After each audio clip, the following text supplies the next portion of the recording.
Mike, turn your games down. Hi, we're to another movie episode of Games My Mom Found. I am Mike Albertin, and who's Spaceman from Pluto with me tonight? Tiffany Albertin. I didn't know what to say to that. It's me, your co-host, Michael Hughes. It almost feels like there's been something at the end of that.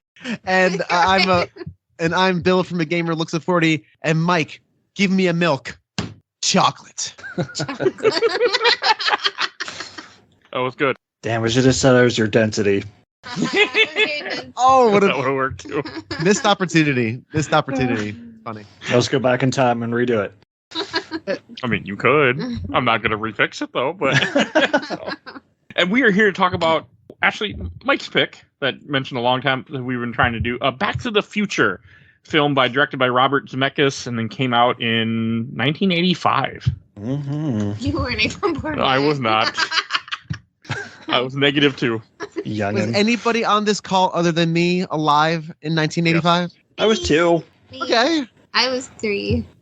Okay. I was 15. No, just kidding. Ha I ha was ha. like, you were not. I was 5. I was 5 years young. He started his podcast, A Gamer Looks at 40, 10 years ago, didn't you know? Right. Well, yeah, to try to fool everybody with my boyish charms. People don't know that Gamer Looks at 40 actually stands for 1940. That was good. Oh, man. Old jokes. At least I'm makes alive. Oh, Lord. Not wiping your butt. So I had realized that I had actually never seen this whole movie from start to finish before. I'd always had missed the opening whenever I had seen this movie. It must have always been in the middle and then turned off by the end. I want a divorce. So I realized that I was watching because certain things were familiar, but that whole opening was completely brand new to me. You know, that doesn't sound too insane to me. This movie is so ingrained in the culture. I think there's a lot of people who may have claimed to see this but never saw it because every bit of this is so just in the, I don't know, it's just in the culture. That's how big and not to say important. That's how big and all-encompassing this movie is. I could totally see somebody doing that. I've done it before too. Like, yeah, I don't think I've seen all of Beetlejuice or whatever. Yeah, totally get that. It's a lot. Yeah. I'll upset Tiffany too. I don't think I've seen Princess Bride all the way through. Oh, well, I'm divorcing you as well. Okay. Not to get too far afield 3 minutes into our episode, but the first time I saw Princess Bride, Tiffany, I was at there's a theater called the Alamo Drafthouse here in Austin. There's a bunch of them now around the country. And they do these quote-alongs where you like go to the theater and you'll watch a famous movie, but they'll have like everyone shouts the same quotes and they'll give you like props and stuff. And I saw Princess Bride in that fashion. They gave us every time they said inconceivable, we had to hit our heads. And it was really, really super fun. Oh, yeah, super fun. Oh, man. That sounds like fun. Sounds real fun. Think of a few movies to do that with, this one being one of them. Yeah, you could totally. I'm sure they've done it with it. So it's one group that does all these like quote-alongs. Pretty funny. Oh, Scott Pilgrim would be a blast. Yes. Oh, no. I love that movie so much. It's been already very well recorded on here. How amazing that movie is. No comment. So when we came into this movie, I had low expectations for Back to the Future. I didn't think very highly of it when I've talked about it before on the show, I'm pretty sure. And I was surprised. I was wrong. I'm happy to say that in this case, because it's not always I get to say that with something when we go back to something from old and it's like, oh, it still is good. Usually it's like, oh no, my memory was not right. Operation Raccoon City. So I was happy to say that this held up more than I expected. It's a very 80s movie, if you take it in that context, but it's still a good movie. Yeah, it like manages to be a product of its time, but still timeless at the same time. Yeah. Mm-hmm. That's a good way to say it. Yep. And actually, the time travel works. I'm okay with it. I have issues with time travel in movies sometimes, but this one works. I'm okay. You're okay that he almost makes out with his mom? I'm not okay with that. Well, there's some things in here that we probably can all objectively say is not great, but I mean, like the theory of time travel. I agree with like the idea that he's able to go back. Like, there's 2 of them. He watches himself get in the car. By him altering his parents' meeting, it erases him from existence slowly. I agree with all that type of stuff. There's some like question mark ones we'll get into towards the end, but then 2 is where it really goes off the rails. I don't think I've ever seen 2. Yeah, I remember you saying that before, but you've seen 3. Yes, I've seen 3 more than once. I didn't like that. Yeah, 3's not nearly as good as the other 2. 3 is fine. It's perfectly Yeah, acceptable. exactly. The time travel in this is so it's just a plot device. The time travel. It's not really the focal point. Even though the movie's called Back to the Future, it's really more. It's about way more than that. It's just again a way of getting to the action. So they don't really focus on how it works at all. They just ask you to just forget about it and just go along with it. And it's and it does work. It doesn't, and that's why I think because you could poke 1,000 holes into the time travel because, like you said, Mike, you can poke thousands of holes into any time travel story because they're really, really hard to do. All the paradoxes and everything else. It's a challenging thing. So it's just it's so lightweight and simple. It's like a I don't know. It's like a 4-year-old's conception of going back in time. Back in time, change thing. Thing changes. Yay. That's all you really need for this. It's for this kind of movie. So yeah. I don't know if it's worth a full episode, but I really want to hear your thoughts on Bill and Ted's Excellent Adventures time travel mechanics. Man, they're odd. I've seen they it are once. odd. Yeah. Only the first one. I have no memory of it whatsoever. I've seen that forever. Basically, they have to in the moment remind themselves that after this moment to go back in time and do something, and then it happens. Yeah, it's like Ted's talking to his dad. He's like, "Trash can, remember the trash can?" And then all of a sudden, the trash can falls out of the air and lands on his dad. Right. It's real strange. The most I remember of Bill and Ted's Excellent Adventure is that in a episode in an issue of Nintendo Power, they gave away their phone booth as a prize. Yeah, you could win Bill and Ted's phone booth. And evidently, because I did all this research for an episode of my show, if you ever want to listen to it, there was a weird thing where many, many years later, the owner of that phone booth turned up on Reddit and started talking about, oh yeah, I got this phone booth because I was looking for people to interview about them. But then it turns out the guy was a real creep and it became like, oh, is he just trolling people and saying he actually has the phone booth because he was telling all about these sexual adventures he had in it. You're like, oh, you know what? A, I'm going to choose you're not real, and B, I don't think you're real. So that has to be the porn parody, right? Bill and Ted's Sexual Adventures. Perhaps. It's displayed on the marquee in the back there in Hill Valley in the odd adult theater that's back there. Hey, cool. So I was also surprised because with this movie, I also realized I'd never seen it before. It opens with clocks. I had absolutely no memory of this ever in my life. And I feel like this is something that would have stuck with me because this opening feels kind of cliche for what it's talking about, but also I liked it. Just a bunch of clocks. Just clocks everywhere ticking away. And it's very 80s opening. Yeah, but I had no memory whatsoever of this. I feel like I had a brief memory when Michael J. Fox shows up and he does the guitar with the big amp that's there for some reason. Don't use it. It'll I had explode. a brief memory of that, but not of anything else. Like the dog food, nothing.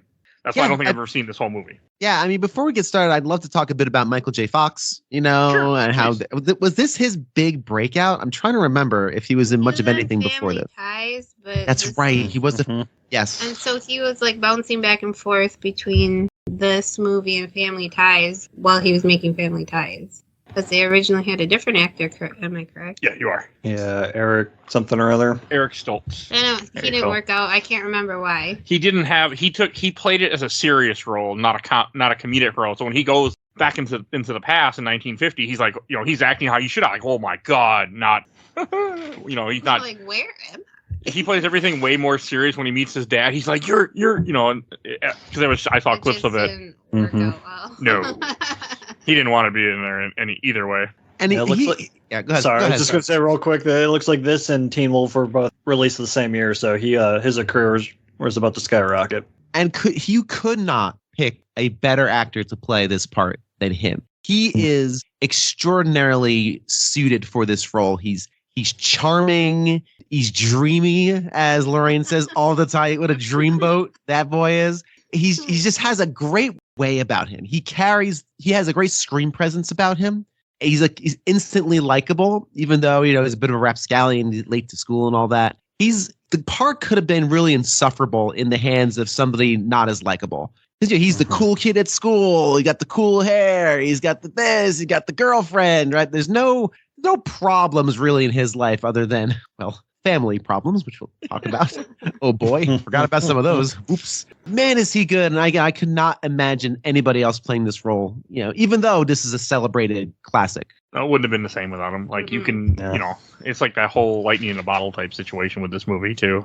And like my opening joke, Spaceman from Pluto, that's what this movie was almost called by one of the guys didn't want it Back to the Future. He wanted Spaceman from Pluto for some reason. That doesn't make sense. No, that's why the name. To reference the one scene of him talking to George later on, dressed in the hazmat suit. Oh. Dressed as Darth Vader from the planet Vulcan. Right. I love that. That made me smile. And that's another scene that would have stuck in my memory had I seen it. I'm pretty sure I've never seen that scene either before. So it's all parts of this movie, and somehow I just missed big chunks of it. I don't know. Mm-hmm. It was probably playing on TV, and then you'd get up and go and Not come back. Yeah. Most likely. Or run out of the room screaming because you know That was only horror movies with that dinosaurs. was. This didn't have dinosaurs eating people. We're okay here. Maybe you're scared of Biff or something. Who knows about young Mike? That's in Back in Future 2. That's where I wouldn't like Biff more. But that's another conversation. Yeah. Back to the clocks. This is where, like, immediately they start to sprinkle in foreshadowing and little nods to things you're going to see later. Like, one of the clocks has someone hanging from the edge of it, which we see in the climax. And then the news broadcast talking about the stolen plutonium. And you see the case under the bed. It's like, man, they start giving to you right away. And I've said this before in this show. You also have a shot of the one of the clocks has a little drunken man against the light post, which could represent the homeless person at the very end who's hanging out there. This movie, I'll just kind of give a quick thing, but I was talking with a buddy of mine many years ago about scripts and screenplays and movies, and I posited that Casablanca might be one of the greatest screenplays ever written, and I do think so because it's gorgeous screenplay. And he thought for a second, and he says, "How about Back to the Future?" And I'm like, I think that might be better because this screenplay is perfect. Every line, every action has work to do. Nothing is wasted in this movie. To your point, Michael, in the very beginning, we're setting little things up. We're throwing seeds that are going to like just lodge in your brain. And, and an hour and a half later, you're going to see, Doc Brown hanging from the thing. And you're not going to recognize that was the beginning, but your brain will, because your brain saw it and it recorded it somewhere in a box. It's like not to skip way too far ahead, but the pine tree thing, the Lone Pine Mall and the Twin Pine Mall, is like, people didn't notice that for years until it was pointed out. Yeah. It's great. And they do that so intentionally, understanding that most people are not going to get it on first watch. And remember, this is not the era of YouTube where we're watching these things 100 different times, making videos about 85 Easter eggs you can find in Back to the Future. Like, this is intended to really be a one-shot deal. VHS was still a little bit away, like mainstream VHS. I didn't have a VCR when I was, maybe I did when I was 5, but like we were still a bit away from that, right? And this movie takes so many pains to be every single thing leads up to something. It's so good. And that's why I love this screenplay, because there's no fat on it, and it's a beefy boy. But it's lean and awesome, but beefy. It's great. It's like Spider-Verse. It's like Spider-Verse is a very similar thing. It really is. It is. There's no wasted time in Spider-Verse. We have 2 hours, man. We gotta move it. And before we move on completely, I should have looked up who wrote the screenplay. I don't know. Bob Zemeckis, or Robert Zemeckis, and Bob Gale. Okay, so we do need to talk about Robert Zemeckis, because not only is his direction fantastic, his screenplay is just chef kiss. Robert Zemeckis, this was his second real movie. His first one was Romancing the Stone in 1984. I've never seen it. People like it. I don't know. It's a good movie. I thought it got panned. I like it. And then Back to the Future was his big breakout. Of course, he went on to do the next 2 Back to the Futures. He did Roger Rabbit the next year after Back to the Future, which is awesome. I love Never seen that. Love that movie. What is wrong? All right. Add to the list. Oh, yes. I'll be on that one as well. Yeah, I've never seen any of his movies. Okay, I've seen Castaway. Never seen Forrest Gump? Okay, I've seen Forrest Gump. Yeah. Oh, I was like, what? We really are getting a divorce if I've seen a you've never couple. seen Forrest I Gump. love Forrest Gump. I've actually seen that bench too that he's been at. So Every year, I'm forced to watch The Polar Express by my children. that weird thing. Oh, everyone loves dead-eyed children on the train. Of course they do. Unreal Engine 1 children. Yes, that'd be fantastic. I watched that at my job. I did not enjoy it. It's not great. And he's still working today. He did the Pinocchio. I thought he was Oh, dead. no, I was watching that. I could not. I thought he was dead because he wasn't Pinocchio in movies. the documentary I watched. What were you saying there, Michael? There was a... 3 There was- Pinocchio movies that came out last year. Because wasn't There there the was? Guillermo del Toro. Yeah. The Guillermo Yeah, del Toro there's- one. Yeah. Oh, I don't know. Whatever one's on Disney Plus. And then the one with Pauly Shore. Oh, shut up! What? Oh, What is have going you not on? seen that? Oh man, It you gotta went watch that public trailer. domain then. It's terrible. Pauly Shore can't be good. And anything came out after the year. Is he Geppetto? What is he? Oh, he's Pinocchio. No. How have you not seen this trailer? It was kind of viral there for a while. I haven't don't seen know. this either. I live in a hole sometimes. That's neither here nor there, though. We'll talk about that later. We'll talk about it later. Or never. Anyway, but now I've gone through my lead actor and writer and director part of the show. We can now move on to the walkthrough of the clocks and no one home. There's a robot arm Bloomberg feeding- machine. Feeding that? the dog that there's no dog.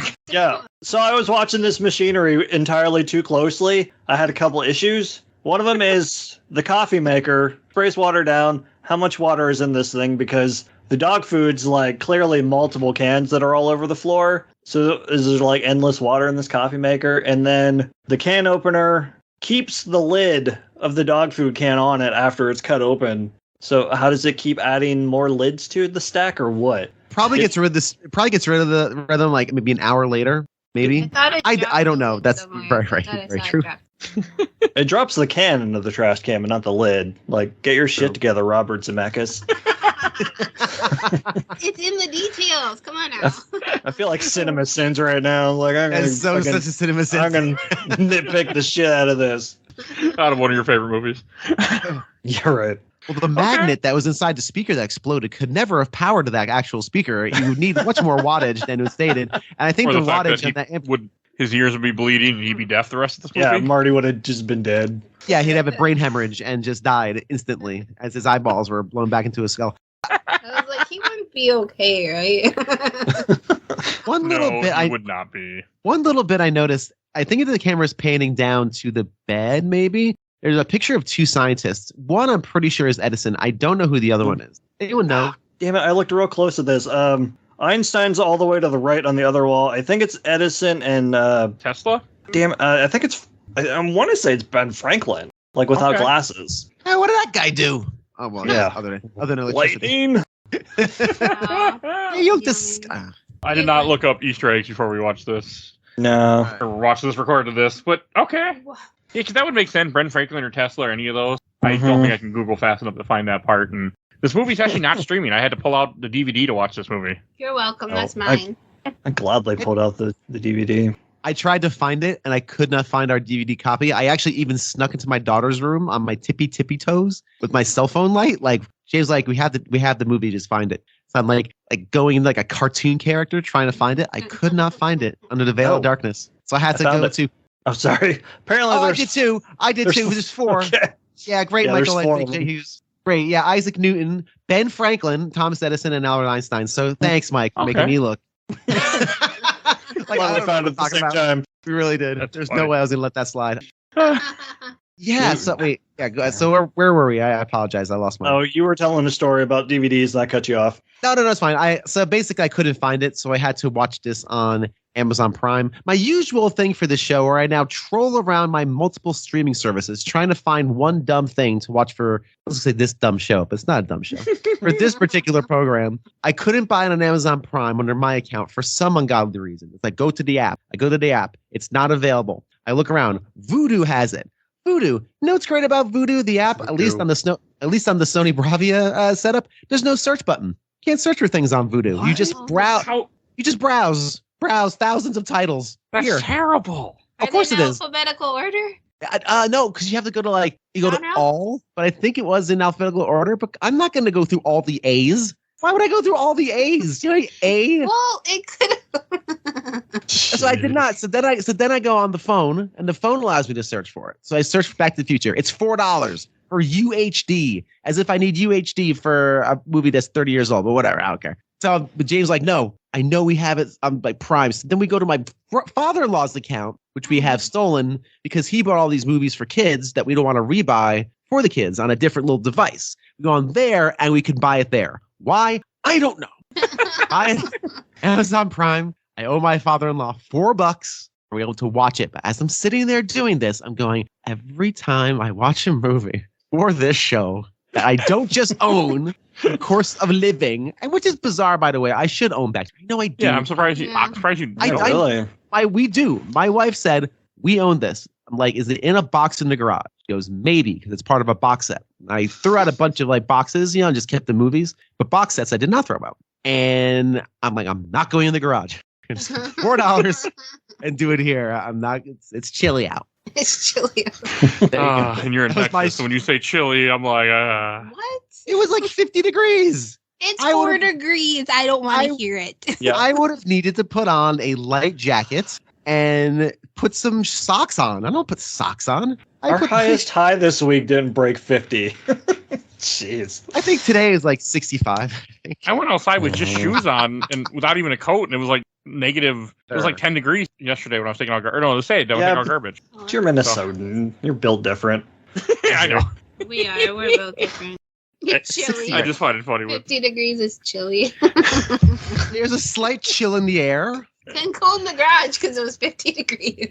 Oh no, I get you though. I don't like. I won't dig for stuff to a certain degree. Like I'll just buy it too. I'll just suck it up and pay the couple bucks. Tomorrow. I might look for tomorrow. Tomorrow will be 70 degrees. Maybe I'll go out and stick I it. just hate you now. I really am just digging it in. All right. So anyway, well, it's gonna be 43 degrees for the rest of the week. That sounds beautiful. Weather report. It does. And That's short weather. that may actually shut the city down if it snows. Yeah, I know you're not kidding either at all. No. So. No, I'm not. You No, I'm won't be not. able to go to work, school, nothing. 2 years ago, 7 inches of snow shut the entire city down for a week, and we all lost power for 5 days. So Mhm. Oh, that's what happens in Texas. Yeah. No, we get it. Yeah. Anyway, we can I probably was shipping stuff for Texas too. I remember people had to buy like parts for plumbing because they couldn't buy them there. So I had some guy shipping them to Texas from. Oh yeah, FedEx. all our houses exploded. All our houses and pipes burst. All the pipes burst. So everything went. Like the speaker in the beginning of this movie.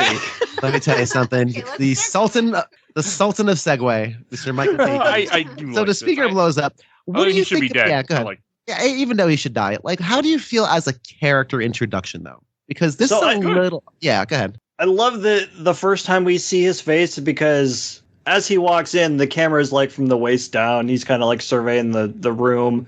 And we see him from the back as he's messing with the speaker and stuff. And it's not until after the speaker explodes, he flies back across the room and he like shakily pulls off his sunglasses. And that's the first time we see Marty's face. It's a pretty cool character introduction. it really is. I mean, it should be just him lying there dead, but no. Oh, yeah, well. Introduction. Okay. You gonna Through the let that wall. go? No. Okay, just Well, I know it didn't hurt my. I mean, I actually really liked it too. As much as I'm making fun of it right now, I actually really liked it. If it were just him dead, it would be like this weird 6-minute short film, like some Swedish short film that plays at festival circuits. Like, and this is Fiend at the end. And you're like, oh, cool, that was neat. Yeah. The way you're also introduced to him, like right after this with the skateboard, and you have him just, oh, I'm running late to school, and like because of time, because the clock was off or something. Like it is a very good introduction to this character. And I like looking at what do you think, Tiff? Out of curiosity. what am I answering? I'm sorry. Oh, that's fine. Oh, that's fine. Welcome back. Hi. Oh, hi. Everybody was talking at once. I didn't follow. What was your question? No, we were just Yeah, talking about the introduction of Marty as a character. How do you feel about that? Because I think it's odd. I think it's good but odd. I liked it, but I can't remember. Is there, for some reason, this stick in my head? Does he have a key? Like, why is he breaking into this man's house? He gets the key under the mat because we see him Oh, as he that's opens right, the door, he he puts does. it back. But we have no reference, and so if you just look at it from like first watching it, you're like, is this how? Is this his house? Why is he here? Yeah, now So- that Bill brings it up that it's odd, I'm kind of looking back at it like in 1985, seeing this for the first time, you're like, yeah, who is this character? But now that I've seen this movie dozens of times, I'm like, oh, it's just Marty. This is cool. It's, Yeah, 'cause Why I'm there's pretty- a giant speaker system like that in 1985? But hey, And he That's- just goes, I can get whoa. Very Bill it's- and Ted. Whoa. Whoa. Whoa. rock and roll. And they even go so far as like he slowly pulls the sunglasses off when he's laying there. So he's- you know what I mean? Like, so the reason I'm mentioning this and kind of camping out on this is because I am going to try to look at this as if I've never seen this 100 times, or this wasn't part of the culture, right? Or this hasn't been memed or lampooned or, sent up 1,000 times in different media. It's odd, right? You see our character's feet first, right? He kind of pans over. And again, you never see, you don't see any of them him. You hear his voice. Doc, where are you? Hey, Einstein, where are you? Boom. Now you know this is not his home, right? He's looking for somebody else, clearly. Unless he's WizKid, which he is not, clearly. clearly he's not the scientist who lives here because he doesn't know what to do with the equipment. And he's a teen. Like, he's a kid/teenager. Clearly he's a teenager because he came in, he found the thing. He's not a kid. So what I think that all that does, it sets up a very funny comic moment to showcase this is a teen just like you, moviegoer. Because what would you do if you have this giant speaker in front of you with this tiny little guitar? And I mean this little electric guitar. Boy, oh boy, that yellow thing is tiny for some weird reason. You turn everything up to the top, overdrive to top, and fire away. And it's in service of a very funny, explosive, I guess, opening. And then, of course, you get the reveal of Michael J. Fox. Because I think if they had just come in with like this, like a sitcom-y, hey, I'm Michael J. Fox, I don't know if we would have had the opportunity to like him as much as we would the build-up. But again, since everything in this movie is so intentional and careful, that's why I kind of hang out on this, because like that, it's just an odd opening. But that's my take on it. I think they really want to just dole out who he is without looking at him, and then Michael J. Fox takes his glasses off, dreamboat, swoon. All the girls in the audience start fanning themselves. Everybody starts fanning themselves. And away we go. I just want to know why he's so surprised that he got thrown across the floor. Like, he cranks up both. Stupid. Yeah. I think it was more he was surveying the damage of the speaker itself. Oh, is that what it was? Yeah. But he's surprised that he broke it? Because something was supposed to work. He was just like, whoa. I mean, turning up something all the way is never a good thing. So. And then Doc calls him by like, hey, there might be a chance of overload. Like, why wouldn't this have happened any other time? What's different this time? It's interesting. It's interesting. And then you have him, skateboarding to school, and you see the first scene of him like hitching rides on cars, which is completely dangerous. To get to school. Guy just looks behind him. I mean, in this day and age, I feel like they would just, gunned it. Yeah. Let's see if you can hang on now, sucker. Yeah. It was a cool scene. It really fit the 80s to me, because that's not something you would see in a more modern movie, I feel like, because it would be, people are more harsher than it would have been seen in the 80s. And this is also a small town, so that fits too. I don't know, it's just really cool. And then the whole idea of him getting to school and you get introduced to the girlfriend. Hold on, you're skipping something very important. What I skip? Dear. Does it feel like the 80s because Huey Lewis in the News is playing? So how did they get in the opening credits? I just want to know this. Who did they sleep with? I assume they were pretty big by here. I've never seen a band in the opening credits before, though. Look at me. I don't watch. He's was Elton in John in the opening credits of The Lion King? Opening credits? Well, I mean, Lion King, but also Lion King was like 90s. I mean, this was this was the era of soundtrack songs. I mean, I don't think that was terribly unheard of. I'm trying to think if they were big, because obviously they were big. I mean, that's a Huey big. Lewis and the News were so big. They're even in a quiz question in Mega Man Legends 2. I believe it. Oh, they're huge. They're a huge band. I mean, and yes, go ahead. Sorry. I bet Phil Collins is in the opening credits to Tarzan, since he did that entire fucking soundtrack. Oh, there we go. Well, I think, but Tiff, you make a good point, because a lot of movies will have the big hit song at the very end, like part of the trailer credits, or it'll be in the middle or something. Open with a big song like this, I'd have to think about it off my head. I can't think of anything. But this is a huge, big open. Again, it's very 80s. It's very of its time, and it's very present because they were big in the mid 80s. This movie is set in modern day as of 1985. Clearly, that's where he's going to. Clearly. So it all sets the tone very well.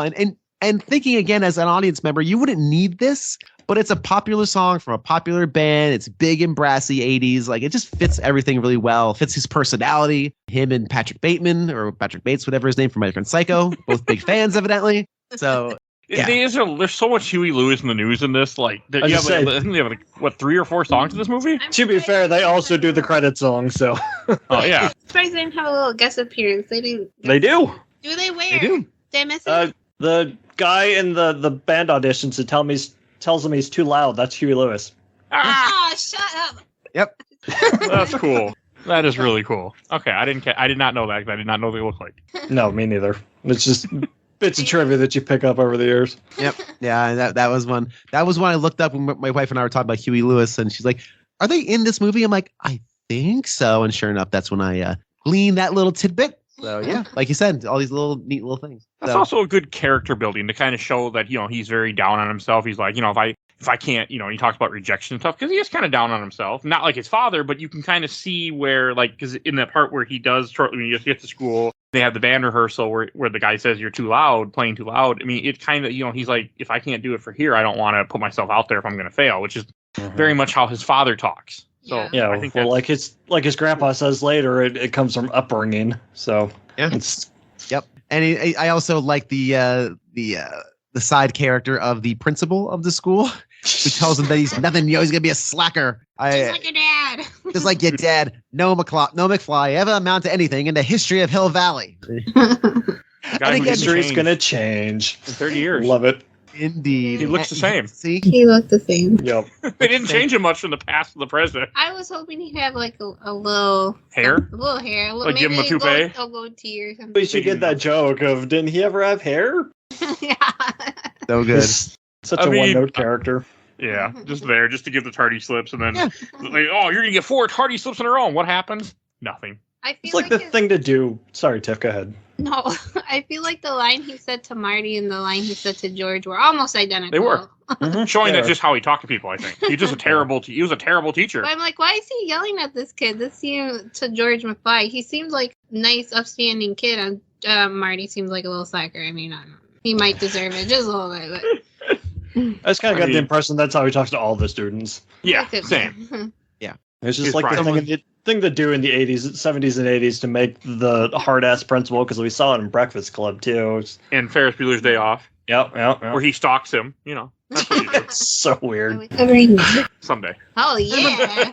God, For that was that, good. The Breakfast Club. The best. And remember who our target audience is, right? Who's in that theater, but teenagers, yeah. Marty's age, right? So it's all trying to identify with characters you'd find in real life. And yes, the principal probably got picked last he probably just missed varsity when he was in high school because he was 3 inches too short, and now he's just bearing that grudge for the rest of his life. Yes, we've all seen these people, and it's fine that they're stereotypes and painted very broadly. This is all color. This is all flavor. This is all set up. It's all set up. And I've said this about a few other movies in this long litany of things I've been on for this show. Everything pays off. Everything pays off. And everything really does. Nearly everything pays off beautifully. So that's what we're kind of talking about here. We got after school, we meet Biff with the tow truck. Sorry, I'm going to speed it along a little bit because we'll be here for 3 hours. So we're like over a half hour in. We're still in like opening credit territory. It'll only be an hour and a half. Yeah, okay. The great Mike Albertin sends us notes every time we want to do one of these things. And it's usually like 2 iPhone notes. We're like on the second paragraph, second sentence. So I was like, wow, these notes are kind of brief. Yeah, here we are. Have you never read Mike's notes before? Oh, he's seen them. I don't know if he's read them. Oh yeah, There's not much to read. I read them as well. I So- seen them. So through all of this, we're really just kind of establishing who the world Marty inhabits. Again, the girlfriend who really, really likes him, and he really likes too. Like, he's not gonna be a jerk about it. Like, they clearly have a nice relationship. The father, of course, played by something Glover. Crispin Glover. Crispin Glover. Crispin Glover. The only thing I know him from is he was Charlie's also Angels? in Charlie's. Yeah, in Charlie's Angels as one of the villains. Oh, He Creepy plays a thin good man. villain, by the way. Oh, It's yeah. just weird. He was in like a remake of Willard? Willard. Never heard of it. He can control rats. Okay. He controlled that. Yeah, so Crispin Glover, he's playing, obviously we all know that the father is a complete, I guess, milquetoast would be like the word, just he has no spine, and he's just let life walk all over him. He's the nice guy, but too nice, he's constantly being borderline abused.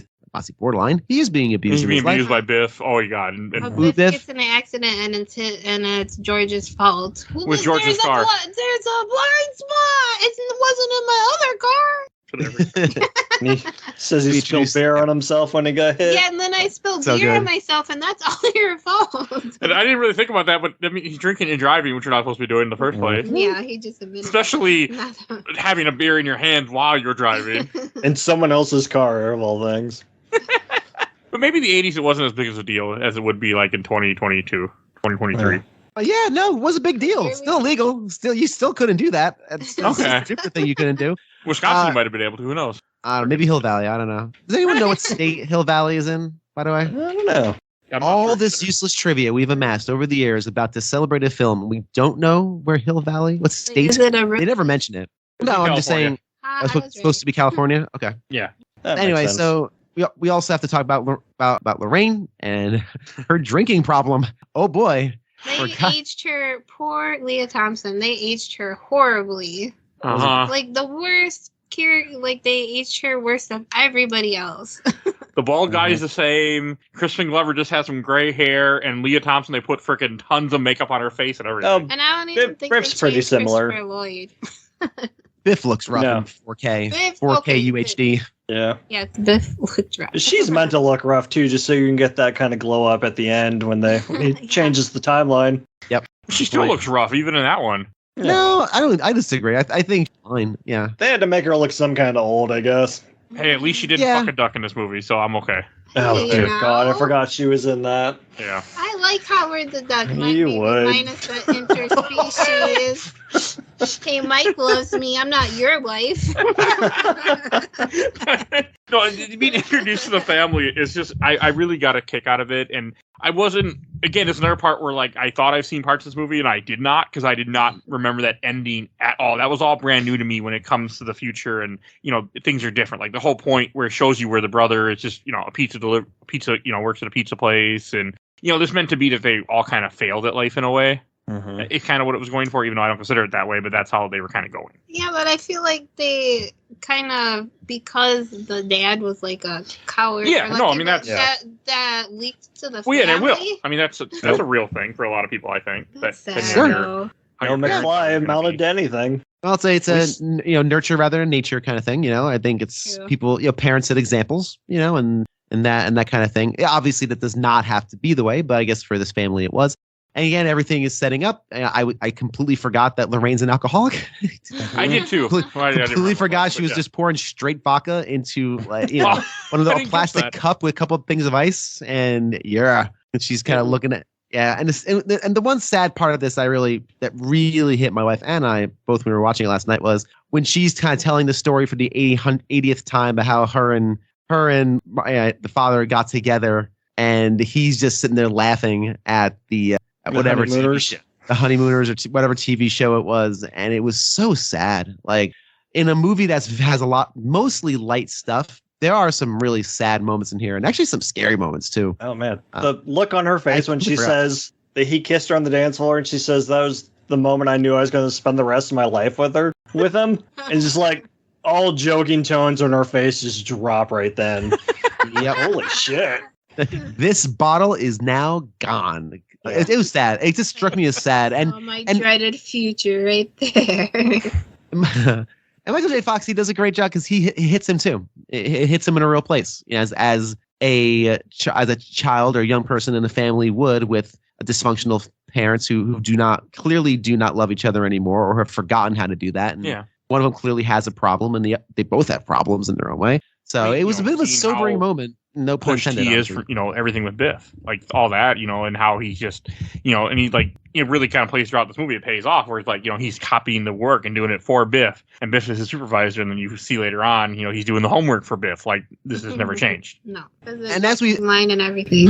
Yeah, and as we're going to see when we actually get to 1955, this movie is not shy about just painting everything in broad strokes because, again, like you said, everything is like the same line.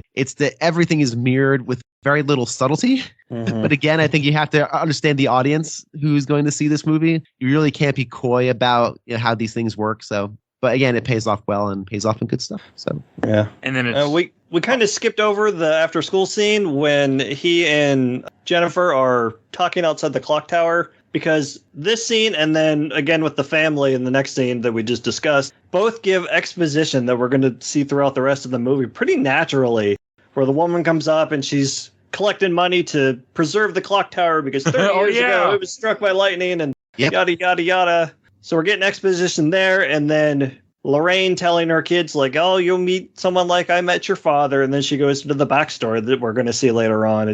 okay. Yeah, I hate exposition in movies, but it's done so well here, you like barely notice it. Like if he didn't get the flyer, he just would have Right. been stuck in 1955. Yeah. That's a load bearing thing. Yeah. The only for sure. reason he kept the flyer is because his girlfriend wrote her number on the back of the flyer. So good. So thought out. There So was a number thought too. out. So was that really her number? Like It they're was her dating and he grandparents' doesn't number. know her number? No, it's just staying at her grandparents that weekend. Oh, so there she- we go, the fair enough. grandparents. See, we Okay. didn't have subtitles because my DVD didn't have subtitles for some reason. Oh, Weird. sad. I was sad. I Probably was also confused. Why does the DVD not have subtitles? because it was bought. And then it's right after this, you're introduced to Christopher Lloyd, the Doc, for the first time, Doc Brown, and at a parking lot. Mhm. Because he called him at some point and said, "Hey, meet me at 1:30 in the morning or whatever time." Who calls them? And he calls him. Did you forget? Yes, he did. Well, he calls him to tell him to grab the video camera on the way, and he just happened to wake him up. Oh, I didn't forget that. I'm on my way. That was funny. And this was also parts I had no memory of. So I know I saw the dinner before, but all this other stuff, I don't know if I've ever seen it. If I somehow got up or somehow missed this every time it was on. Mm-hmm. And like we said about Michael J. Fox earlier, I can't imagine anyone else doing this part of Doc Brown other Oh. than Christopher Lloyd. Oh, And Christopher apparently, Lloyd. Yeah. Go ahead. Sorry. apparently, damn it, I just had it. John Lithgow was the first choice for this character. Interesting. You know, not might a have bad done all right. choice. Yeah, Yeah, not a he bad could- choice. Yeah. I think he could do it. I mean, hell, that guy can play a serial killer too, by the way. So Mm-hmm. Serious. I can see him. Dexter. But obviously, this is a celebrated part. Christopher Lloyd still alive, still Really? kicking. 84. 84 years young. That guy. And he- For him. looked that much different. He threw away the script when they gave it to him for this movie. Did he really? Yeah, he threw it away, and Yeah. his wife you should read that. And then he went and read it and signed on for it, but he didn't want to do it.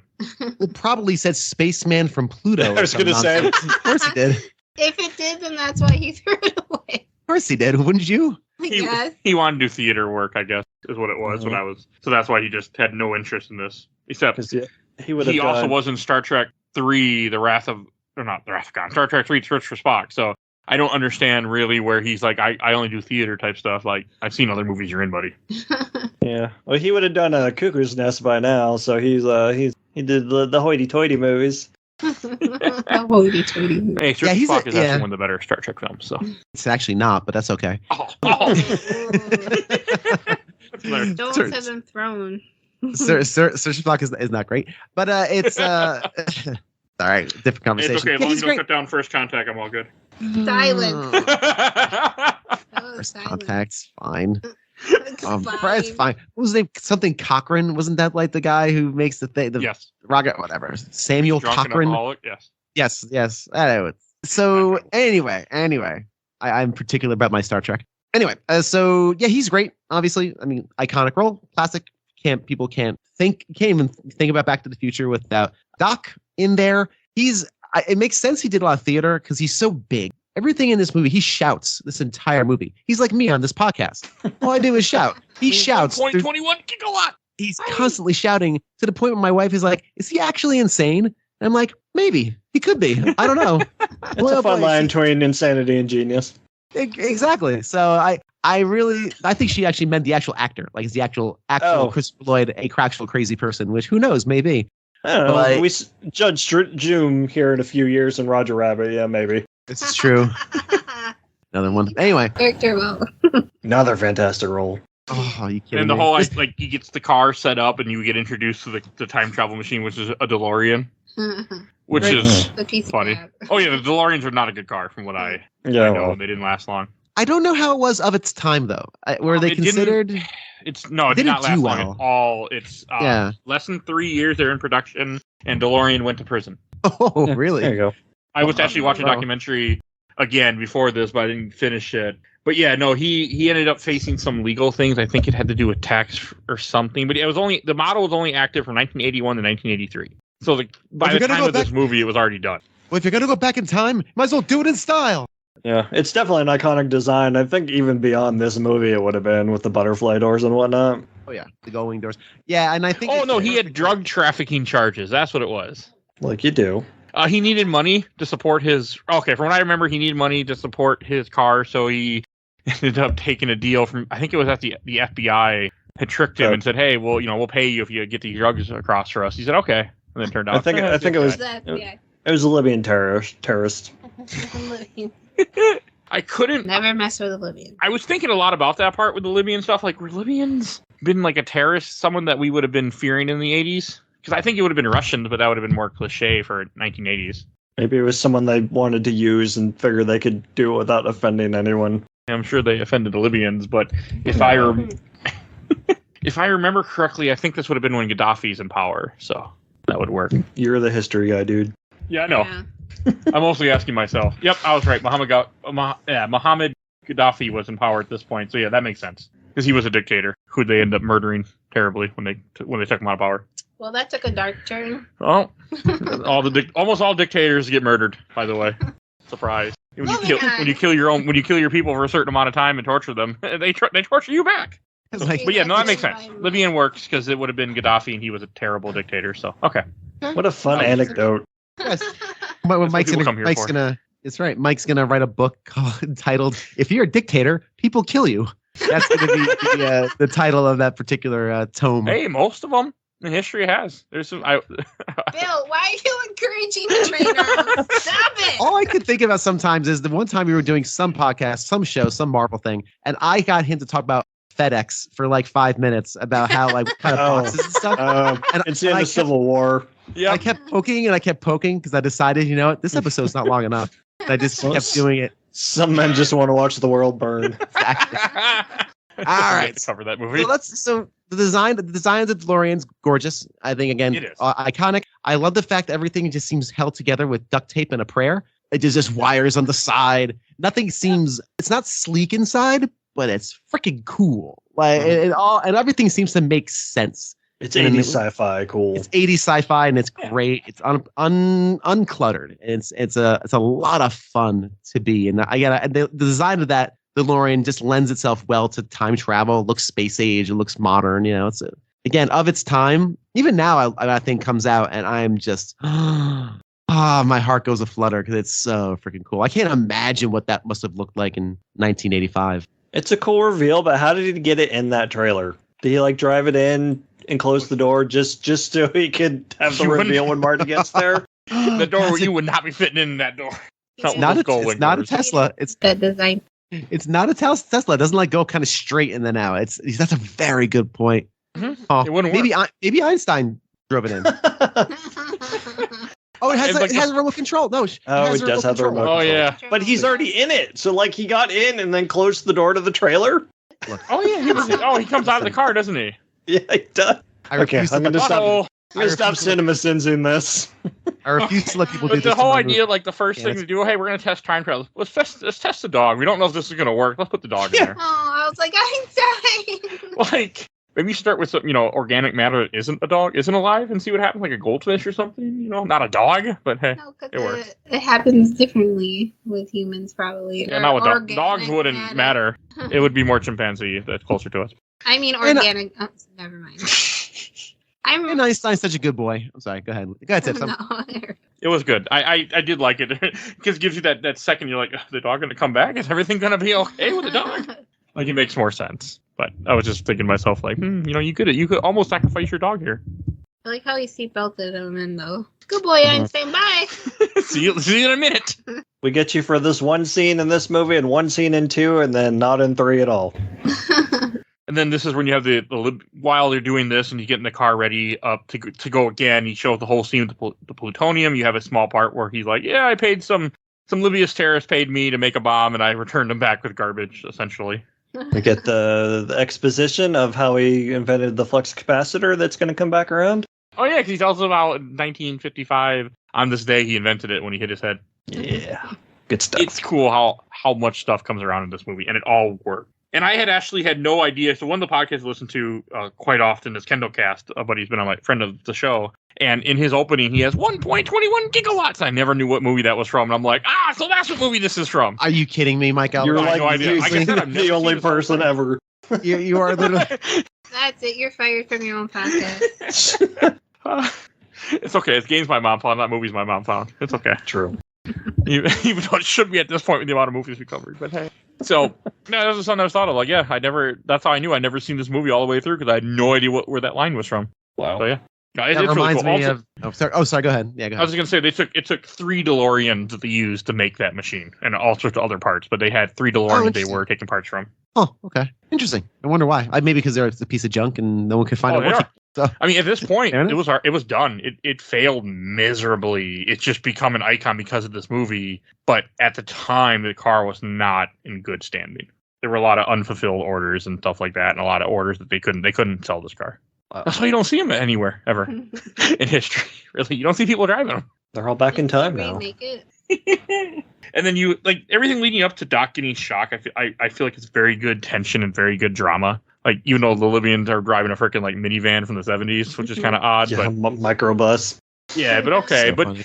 it works. And like the fact that the gun gets jammed, I'm like, yep, that's accurate. Cold War technology gun would have been from the time, probably gotten from Libya would have gotten from Russia after Cold War ended. Like, yep, that all makes sense. Only Mike would think about That is it. garbage and doesn't work very well because the AKs are also notorious for jamming, I think. So, but Lucky they have a bazooka for some reason. That was a big rocket launcher. So funny. They're like, forget it. Right. I was saving this for a heavy in my video game, but you know what? Forget it. I'm gonna take out some of this chaff with it. And I love the chase scene. Again, it's very well scripted. It's very well choreographed, and it's fast, quick. It's in, it's out. It's a minute, and you're on to the next thing. This movie really understands pacing and how to. Let's not linger on things too much. Unlike us on this podcast, where I personally linger on things this is way also too the much. first scene that they shot with Marty, or not Marty, but Michael J. Fox. Is the Oh, scene in really? the parking lot. Okay. Yeah, this was the first scene they shot with him in the middle of the night after he just got done filming Family Ties, and then got dropped off with no sleep to go film this. He took a nap in the limo. Yeah, I mean, because literally in the documentary they talk about how he barely slept. He just was working all the And time. Sophie looks like he's tweaked. That's why. Yeah, because he has no sleep. Which adds kind of to the stress anxiety thing in the future, I guess. I love Yeah, the Good visual comedy when Doc's driving the car directly at him and Marty kind of steps out of the way. And he looks at Marty, looks at the ground, and Marty moves back. No words. Very, very funny. Because he doesn't trust them, which I get it. I would have done the same thing. Like, maybe we Yeah, should. no shit. If this didn't work, they're both just gone. This is like we're ride or die with this one. We're ride or die. 'Cause if a car Either this hits you thing goes into the future or we explode into 1,000 pieces. Either way. 88 miles an hour, you're done. If his calculations are correct. Exactly. And of course, he has no way of knowing. Well, he can see. And that was interesting too because as he's like accelerating it with the e-brake on, which of course can't be a thing, like the miles per hour seem like they're going up, which I'm like, that's not how speedometers work. I guess they could. I was thinking the same thing when he's just sitting there gunning it. I'm like, that's not how this works. I know. I was like, But Must be okay. measuring the RPMs. But anyway, that's the thing. It goes and does correct. Great. Yeah, see My calculations are incorrect. We're both fucked. yeah, we're about doomed. Wait, look at the bright So- side. They might not know because you get hit by a car at 88 miles, it might be instant. Boom, you're just done. You do Plus, it's dental still records. going. So depending on where, if you get crushed by it, you will never know you were wrong. because they'll keep getting crushed by it. Well, if it hits you right and your head goes underneath it, it's over. So yeah, I don't wouldn't care know. how it hits you, unless it like hits you on your pinky toe. You're pretty much going to be decimated. So Yes, I know it's But a then very you wouldn't know interesting you're beat, wrong. but also shows how confident Doc is in his science. True. And we Shouldn't find be. out later, He of course, when he shouldn't shouldn't be. You're right, because we find out in 1955, this is the first thing I invented. It actually works. And I think he actually might have said that. Did he say that in the present He day? did say that. Yeah, so which means he is a man who is confident in the face of constant failure.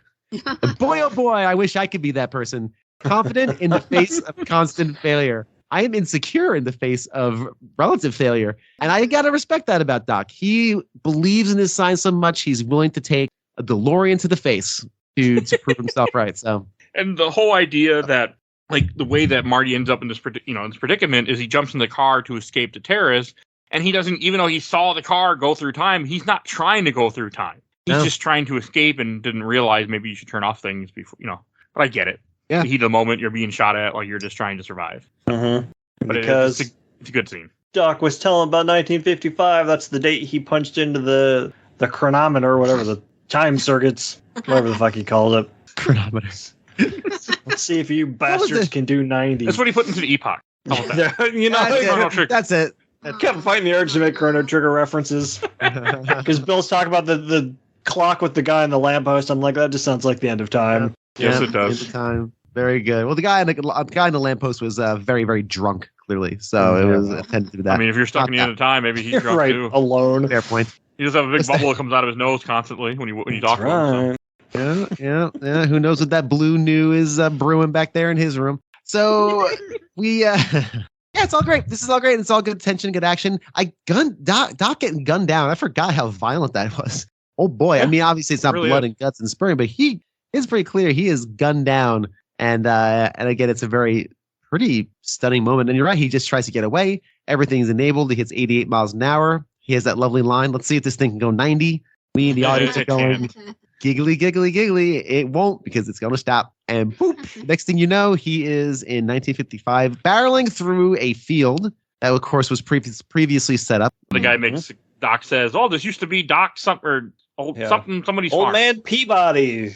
Yeah. Oh, and yeah, again, totally. and it feels natural because that's what people say in small towns when things get bigger. Hell, that's what people say in cities sometimes. Well, we go to Iowa often, but once in a while we go to Iowa for my wife. She has family in Iowa, and every time we're there, it's like, oh, this used to be just farmland. Like there was nothing here past the street. It was just My open dad expanse. like that. Let's go a little farther north. I'm sure it's always farmland somewhere in Iowa. Yep. Minnesota too. Yep. Yeah, but Iowa seems worse. I Farmland met a guy from and Iowa, and I'm like, "What's in Iowa?" He's like, "Nothing." That's why I don't live there anymore. So.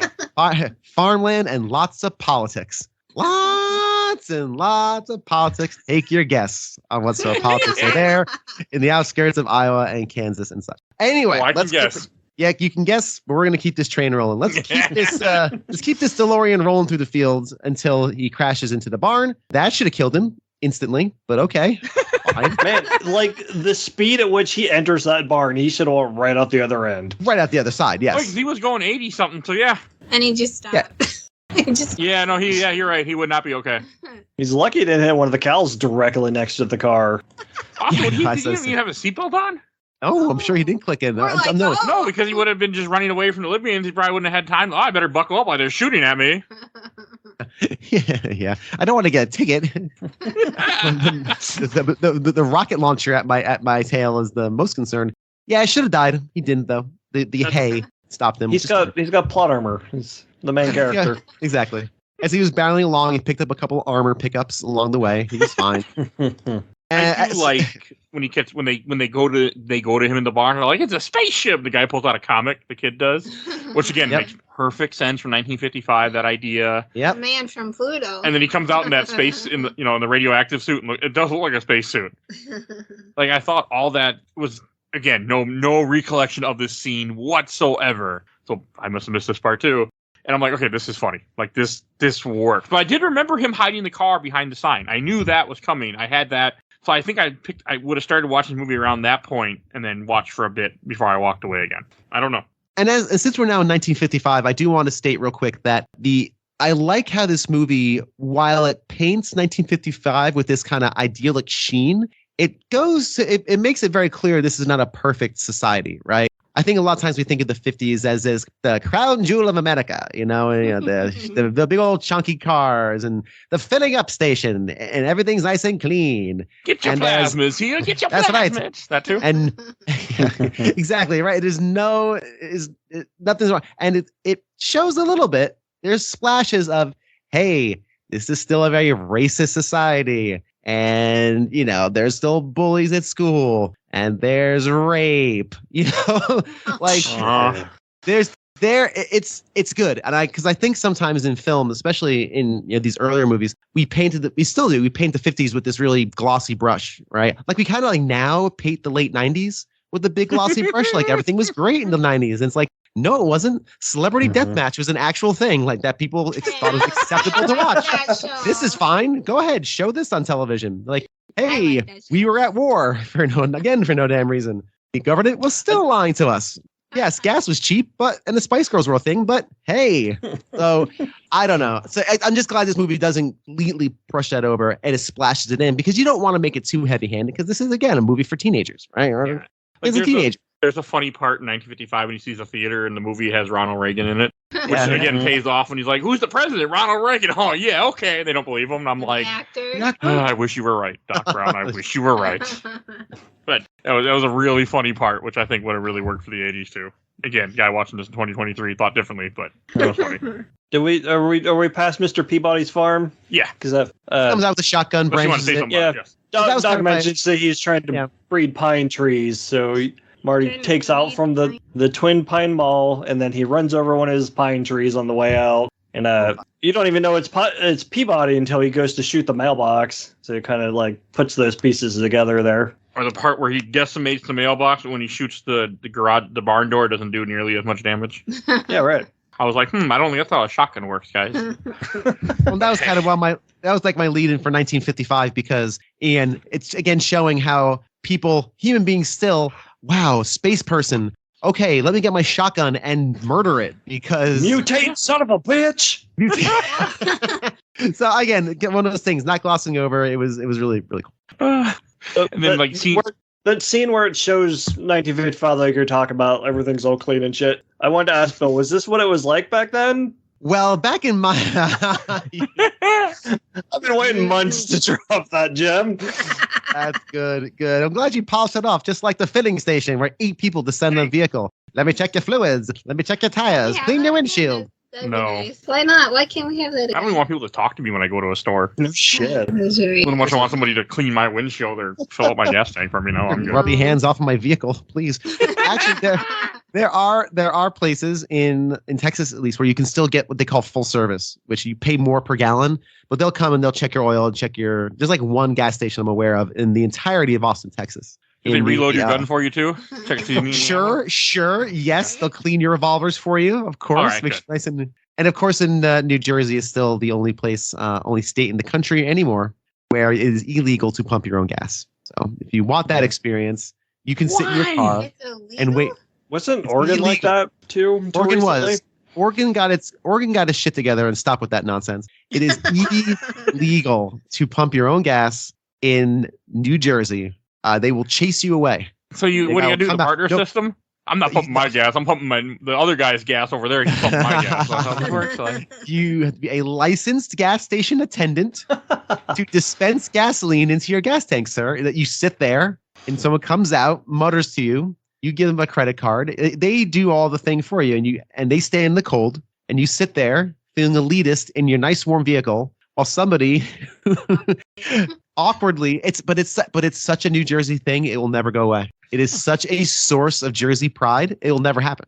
It'll get voted down. Stupid. It's insane. They It's pay those people good. I doubt it. no, they do not. No. So it's if you want that experience, by all Let's means. go to New Jersey. Okay, They can touch all over our car. I'm good. And I know when I worked at Sam's Club, that was one of the things they would make the Sam's Club guy. They'd want him to do, like, oh, go out there and help pump people's gas. And they used to be like, get the fuck away from me. I'll look at people like you're insane. Once I moved to Texas, and even in New York, you do it yourself. You go to New York City, well, there's gas stations. I mean, the real point of it with Sam's Club, they wanted you to try to sell credit cards to people that are filling up your gas to make them go into the store that they probably just left and go fill up and go get a credit card. Didn't work very well, by the way, if you can believe that. But yeah, Shocking. So it's anyway, my store too that I worked at, because I worked at other stores and like, no, the guy gets to stay inside the hut and stay warm. I'm like, oh, that's nice. In our place, they want him outside freezing to death. But hey, all right. This is anyway, so I like the fact that he escapes. Good job, The gun-toting Peabody. He runs out of gas right by the billboard, hides the car. Cool. Walks the 2 miles to Hill Valley, and we get the big reveal of 1955 Hill Valley. Looks very nice, very pleasant, very manicured. Very, everything's 5 cents and 10 cents. Get the filling station, which I always appreciated. You have the soda pop shop where he goes to use the phone. Oh, Yeah. Wait, no, never mind. That'll be later. Okay, no, keep going. Yeah, I'm just blowing through this because I don't think there's a lot to dine on here that we haven't dined on already in Hill Valley. So anyway, mirrors it. We know what Hill Valley looks like. We're getting all the stops. We're looking at all the things. And his astonishment. I like how everyone's looking at him like he's insane because of what he's wearing. Mm-hmm. I like that too. They think he's like a longshoreman or something. Like just come Because I back. think his jacket's a life preserver. Yeah. I mean, after the 5th person commenting on it, I would just chucked it. I mean, Yeah, right. just like taking it out. In the original shot, he didn't have the jacket with the other actor. It was just a guy wearing a black coat that looked like he fit in. They did the jacket with Michael J. Fox, and he played the comedy part for it. Where before it was a serious part where the guy's like, what the fuck, where the fuck am I? Which is the real how you should be feeling. But That And sounds fun though. yeah. Like, Yeah. it's Yeah, go made ahead. to be a comedy. No, I know, and it works right? better. I'm just saying, like that. No, I'm just asking. It's made to be a comedy. Yeah, it was a comedy. Okay. Just the actor they first hired didn't care. Didn't do it right. He wasn't Okay. a comedic actor. Oh, well, that's sad. I guess he was like hard to work with too. I can see that. Like, especially if you don't want to be here, you're just kind of here. Yeah, Fair. Because he did not. Oh yeah, when they first when they were doing the table read, there's a line in the documentary where they talked about. He's like, "Oh, this ending is so sad." And they're like, "What?" He's like, "He comes back and everything is different and things are and they lived his whole life and he doesn't know what's going on. The whole rest of his life he's got to live in denial." And I'm like, right. But how did he get the part then?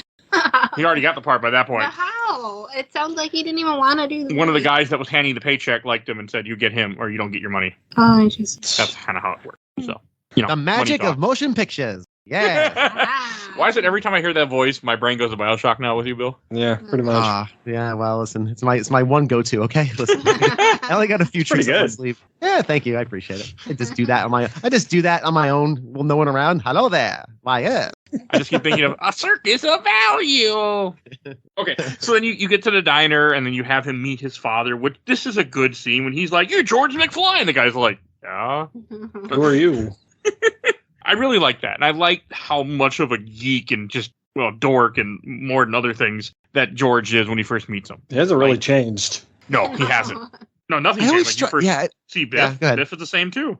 Everyone's the same. Like, yeah, no one changes. No one arcs in Hill Valley. You know, everyone is kind of just the same as they were in high school, which, yeah, fine for a Except movie for like Leah this. Thompson, she wasn't. Well, I guess she was a- alcoholic. She's a little more horny in the 50s, and she. Oh, like there's a line I think we skipped in the diner, not the diner, but when at the dinner where she's like, "I wasn't doing any of that when I was your age. I wasn't Yeah, chasing right. boys or smoking or drinking." So funny. Sitting in a parked car with a boy. We just going parking, which is so funny because, again, as somebody in the audience watching this who probably has a parent who says that all the damn time, when I was your age, I never smoked reefer. I never stole from the liquor cabinet, except that one time I did before prom, and I took it and I drank it with a person I barely met who came out of a spaceship. That, yeah, all right. We all and the kids like all know that's nonsense, right? And you learn, but then you learn like 20 years later, you're talking to your dad or your mom, and you're like 30 or 40, you're like, it's like, oh my god, I used to sneak out all the time. You're like, why come you gave me so much garbage about it when I was doing it when I was a kid, right? But you try to raise your kids better than you were yourself. That's just how it works. But yeah, it's very, very funny. Very rings true too. I got a kick out of it. Yeah, so I think we're at the point where Biff. We see Biff. Yeah, no one's arced or changed in the 30 years that have elapsed, which again is very on the nose. And when I was watching it this time around, it struck me as like, yeah, and super on the nose. But again, keep in mind who this is for. You know, we're painting this movie in broad strokes because again, we got to keep this tight. And yeah, lots of recurring themes. Gives him the noogie, does the little fake out. I always feel bad for George because it's clearly he has some sort of mental illness. He struggles with something. Like, I'm not a psychiatrist, so I'm not going to say what. He's got an anxiety, or he has some deep-seated stuff going on. And of course, in the 50s, you're just like, oh yeah, just a weird kid. See, there you are again. There you are again. Hey, weirdo, go on the sports team or something. I don't know. I think it's just because Christopher Glover is a weirdo. It just plays might into the be character. Peter, God, what was it? Peter. What he wouldn't be Cecil the Lion. He would be whatever the other thing is. What are you talking about? It's a BioShock Infinite DLC joke. Peter the Parasite. Is that what you're saying? Peter the Parasite. Yes, Pete the Parasite. Yes. I know that joke took a while for me to dig out, but I wanted to make it. What is a DeLorean? Miserable piece. That's why people Sorry, come to Tiff, the show. To Tiff, hear I'm so random sorry. comments from jokes that we made And over Bill- 2 years ago sometimes. And Bill's voice. Yes. And I stepped all over you, Tiff. What were you saying? No, nothing. All right, moving on then. So, And then he follows George because I think he's just trying to figure out what to do with his, with his parents and stuff. And the whole story they also hear is how George got hit by, Lorraine's father's car. But they never said how or why. He never mentioned when they bring it up. What was it, He George? ignores him. Bird watching? Because he would have had the binoculars. Because I think that she said, "What were you doing up in that tree, honey?" And he was He ignores her. her. I mean, you think 30 years later, you might have been like, I was watching He you. never told her. I get not saying it in front of the kids, but it looked like she really didn't know. Yeah. I thought that's funny. We find out they said Peeping Tom. I was thinking other things, but Perfect. yeah. oh yeah. Okay. I mean, Same you're thing. stalker. I mean, there's lots of other words that would work there where you climb up in a branch and watch some girl undress. Like, I mean, she shouldn't be dressing in front of an open window. He didn't need binoculars to see that. He was just getting really in good there. And then there's it when Marty pushes him out of the way. When Marty gets hit by the car, I think he makes a comment how this is not the first time he's hit a boy in front of her house. Another one of those kids jumped out in front of my car. Like, how often does this happen? It's such a funny throwaway joke. Like, wait, how many kids does he hit? It's like they're all just watching her undress. Like everybody knows, hey, she undresses in the window. Let's go watch. It's such a funny beat. It's such a funny joke. Another one of those kids jumped out. So that's when I guess he's kind of injured. He has a bruise, right? So they bring him upstairs, and that's when we meet. Shot of him like hitting the pavement makes my back of my skull hurt. That looks hard. He clunked. He gave it a good. Yeah. Cushion for Tiffany. Yes, it is. So we So we get to the point where he's now upstairs. He's recovering. We now meet young Lorraine. Of course, he is played by Leah Thompson. Yeah, by Leah Thompson, of course, and the great Leah Thompson. She's excellent in this whole role. She's very, very good. I mean, I sound redundant saying that because everyone in this movie is really, really good. Yeah, there's not a blemish in the cast. And yeah, this is so weird. I don't know how I would have felt about it as like a 16-year-old watching this in 1985. I am a 40-year-old man watching it now, and I know how I feel now. But I like very Oedipus. I like how she talks and she still sounds like she's been smoking for 30 years and drinking. But then you turn on the light and she's all young and suddenly her voice changes. Yeah. It's good filmmaking stuff. I get it. And I like how he thinks it's like because he hears his mom. Like he hears the voice of his mother, right? And so he thought it was a dream. Yeah, he's like, I was a dream of the weirdest thing. And she's like, what about 1955 or whatever it was? And it's very good. I think now watching it, I'm not going to give it like the creepy Beetlejuice treatment where it's nowhere near that. No, it's very playful and silly and funny. And yes, you're supposed to be grossed out by it because it is his mom, but you can also empathize with him. Exactly. And there's no way she could even of course fathom that idea. So it's not like Beetlejuice, and I'm going to make this comment again later, putting his hand up her skirt or whatever the hell he does in Beetlejuice. Squeezing her boob. This isn't played for, it's played for laugh, but it isn't, the characters aren't being malevolent. Gross? Maybe a word I want? That too. Gross. Okay, that's a better word. Or malevolent. We'll go with way. Yeah, I liked when he was having like a crisis. You're my mom, but you're hot. You're hot. Don't say the word. So hot. It's playful. Yeah. What he should think or feel at the moment. It's playful and understandable, right? And it's an extreme situation by an impossible. It's an impossible situation, right? Mm-hmm. Like this thing cannot happen. So we can always kind of like dive into that, like mentally say, this is a silly situation that can't happen. This is not like irreversible or something where it's like this brutal depiction or anything. It's fine. We are okay to enjoy this and be grossed out because it is. Yeah. But also, a 17-year-old boy across the bed from a hot 17-year-old girl. Like, oh wait, that's my mom. Don't know. That's weird. And he's having an appropriate reaction. Like his reaction to these things are very appropriate. He is allowed to be like, wow, this is a attractive 17-year-old girl. And then at the very next moment saying, but she's my mom. This is horrifying and gross and I can't. And that is very, very funny and good. So yeah, I love it. I think it's so fun and clever and good. I did laugh because there's another part that pays off where they go downstairs and he meets one of his future uncles or his and the guy behind bars is like, you better get used to this. Yeah, we didn't mention that in the earlier dinner scene where she throws down the cake. So we're gonna have to eat this. Uncle Joey didn't make pearl again. Such a funny bit. Again. Oh, Gilbert Joey. Get used to those bars. He says to the baby. Get those bars, kid. It was fucking funny. I'm like, okay, I just again, like Bill said earlier, everything pays off. Even dumb little jokes with a cake, everything pays off. And even like here where they have the TV, right? They're bringing in TV to watch, I think it was Laugh-In or something they're watching. Or The Honeymooners. It's the same episode that the George same is episode. watching. Oh, this is a classic. I've seen it on reruns. What's a rerun? You'll find out. And they ask him, how many TV? He's like, how he mentions he has like 2 TVs. And mom's like, come on, honey, he's kidding. Nobody has 2 television sets. It's all great set dressing. And again, it's constantly reminding us where he is. Because, let's be honest, the inside of a house in the 50s is, I'm sure, different decorated, but still the same family dynamic. So kind of reminding us with all these jokes and these fish out of water jokes are really, really good and smart. And they're fun. And they're great. Then he just leaves because Lorraine's like, you can stay in my room tonight. Grabs his leg. Back up a minute. I forgot to ask a question. So I'm sorry, in the go ahead. bedroom scene when he wakes up, why does he have his pants off? Did she take his pants off for some reason? I asked that question myself. I don't know. Was that her It's room? funny. Yeah. Okay.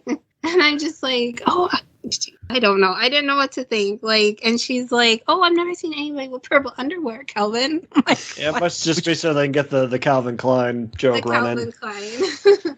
I don't That know. was a I funny thought joke. the same thing. I'm like, why I are thought his there was pants an off? answer Oh somewhere. no, if he hurt anybody his knew it. head. Let's take his pants off. Check his pulse. Let's make sure he's more comfortable. Let's get him naked. There we go. Dang it. Oh boy. And then chain him up in the basement. That's the next part that goes along with that weirdness. So Oh dear. Pulp Fiction, what I'm thinking of the moment. Actually, that's a little different. Hell, anyway. That's a good movie, by the way. So, and then you go, yeah, like you said, he goes to visit Doc. All that, I really like that, and like how Doc wants nothing to do with him at first, and then like he Naturally. has to, get Doc to trust him, and the whole way, because Doc's like, I don't have time for this. You're like, I'm from the future. Oh no, you're not. You're just some, liar. And then when he says, well, you hurt yourself because you did the flex capacitor, you hit your head and you came up with this and all that, and I thought that was really good. Again, pays off. This is also the first time we see the picture of him and his siblings, and Dave's hair is cut off, and Doc points it out. I was like, it's pretty shoddy forgery. They cut off your brother's hair, where it's starting to disappear already because he's I didn't already catch that. messed with Yeah, I his couldn't- parents. Because you don't listen? Oh, yeah. Yes. Mhm. That sounds right. And I guess a better question: would they have had color pictures like that? I mean, I know they color pictures, but would they have had like photography where you could go to like the Instamart or whatever it was? I think in and 55 you would have. developed have film developed at the store. I don't know. That's a genuine question. I don't know. But would they have had like anything with photography trickery, like where you could change? Yeah, color photography started in 1861, so there would have been He stuff didn't- then. I mean, I'm sure there could have been something. I mean, hell, look at stuff with another history thing since you asked, babe. I'll tell you more. Oh, Like with Stalin, for example. He had pictures next, what are we- where he would take people, as people would, disearn his favor, he would then take the picture and take them out of the picture. Like there's pictures in history books and things from the communist era where people who pissed off Stalin just disappear from pictures. And they just put different backgrounds in, or the guy's just not there anymore. So yeah, forgery was a thing. Answer your question. You're welcome. Thank you for asking. I didn't ask that, but okay. Damn it! I gotta learn to keep my mouth shut. I agree. That's a good idea. Wow. And everything with Doc, I think, is so good. I did find it funny how Doc doesn't look that much different. And he makes a comment. He's like, I still have hair when he sees because he eventually shows him the video from the future. I get more super quotable lines like, do you know what this means? It means that this damn thing doesn't work at all. So good. And also when you talked about how he doesn't look much different, they did do some makeup on him in 1985. He's got more of like a waddle to his neck. My wife actually pointed that out. Okay. Like, did they give everybody just like cranky old person neck? And I think they kind of I keep fighting the urge to talk about 2 because we talk about the parallels in this movie between 1 and 2. They parallel everything, and I guess in 2 he just didn't want to do the old man makeup anymore, so they de-aged him. Like they even gave him a throwaway line. It's like, oh yeah, I went to a rejuvenation clinic because he was just done with it. I don't blame him. I kind of Fair. want to see 2 now. It's good. It's real real good. Yep. Okay. Real good. I've only Not as good seen as this, parts but real of good. 2, and when I saw Marty dressed up as everybody else, I turned off the movie and never watched it again. Although I'll warn you now that the alternate Biff is based on Trump, so Oh, I know that part. a lot of that. Yeah, I've seen very, very little of the second movie, less than what I've seen of this movie. Because like later, as we got to the mid part of this movie, all this was familiar. So at different points in my life, I must have sat down and watched this with my dad probably, and saw good chunks of this part. Like the stuff with Doc Brown when he first meets him, all that was brand new to me. So I must have walked away at that point. It was very interesting. The scary part was coming where he gets killed. No, I mean just like when he sees him in 1955 with the whole machine. He tries to read his brain, all that. The scary part somewhere was coming. So that was before that, or after that. He But met his mom, so. and she That wanted didn't to bother jump me. his bones. That bothers me more as I'm older, but it didn't bother me when I was younger. I didn't think much about it. Now I'm like, nope. Nope. So then they drive to the car, and this is where the flyer part pays off, where he's like, well, you need, we can't get nuclear energy, plutonium in 1955. I mean, they can, but it ain't gonna be easy. And the whole He's showing him Before he gets killed. the recording Showed I'm him sure- the recording on the camcorder. I'm sure in Yes. 1985, plutonium is on the shelves of every drugstore in the country. It's not. He also thinks he's wearing the suit because of the apocalypse. Like he's like, oh, the nuclear fallout's happened. Follow the atomic wars. I Yeah, mean, just- to yeah, be go ahead, Mike. fair, it almost happened. Does that count? Yeah, sure did. In Anyway, the Cold War, so we have multiple points where we came very. sure did. Sorry, I got distracted. I was turning on the air in my room here. It was a little stuffy. So I put down the air conditioner to make it a I balmy. mean, for me, setting. I just got to open the door, and I won't be warm long. I just want to tease you about that. Anyway, so so we're at the point. We get to the point. Who doesn't? So we have the point. So we're just again trying to move us along a little bit. We're still in the first third, y'all. By the way, we're still setting things up. We're still setting the table. I know. So we use all the elements. This almost feels like a really good point and click adventure. You know, like all the chat. There's no much chaff in there, and everything kind of connects to each other. They did that. the Telltale game is exactly that. It's basically the fourth movie too. Really, I never played the. Yeah, we have it. I'll tell you. You tried it once, didn't like it. It's all I would play again. It's kind of clunky, but it's all right. There's a story there. And you can't buy it anywhere. I'm sure. I don't know. License. I'm pretty sure that's not one that's not on Steam. Pretty sure. Is it for the PS4? PS3. Yeah, I had on Play it on PS3. the PS4? No.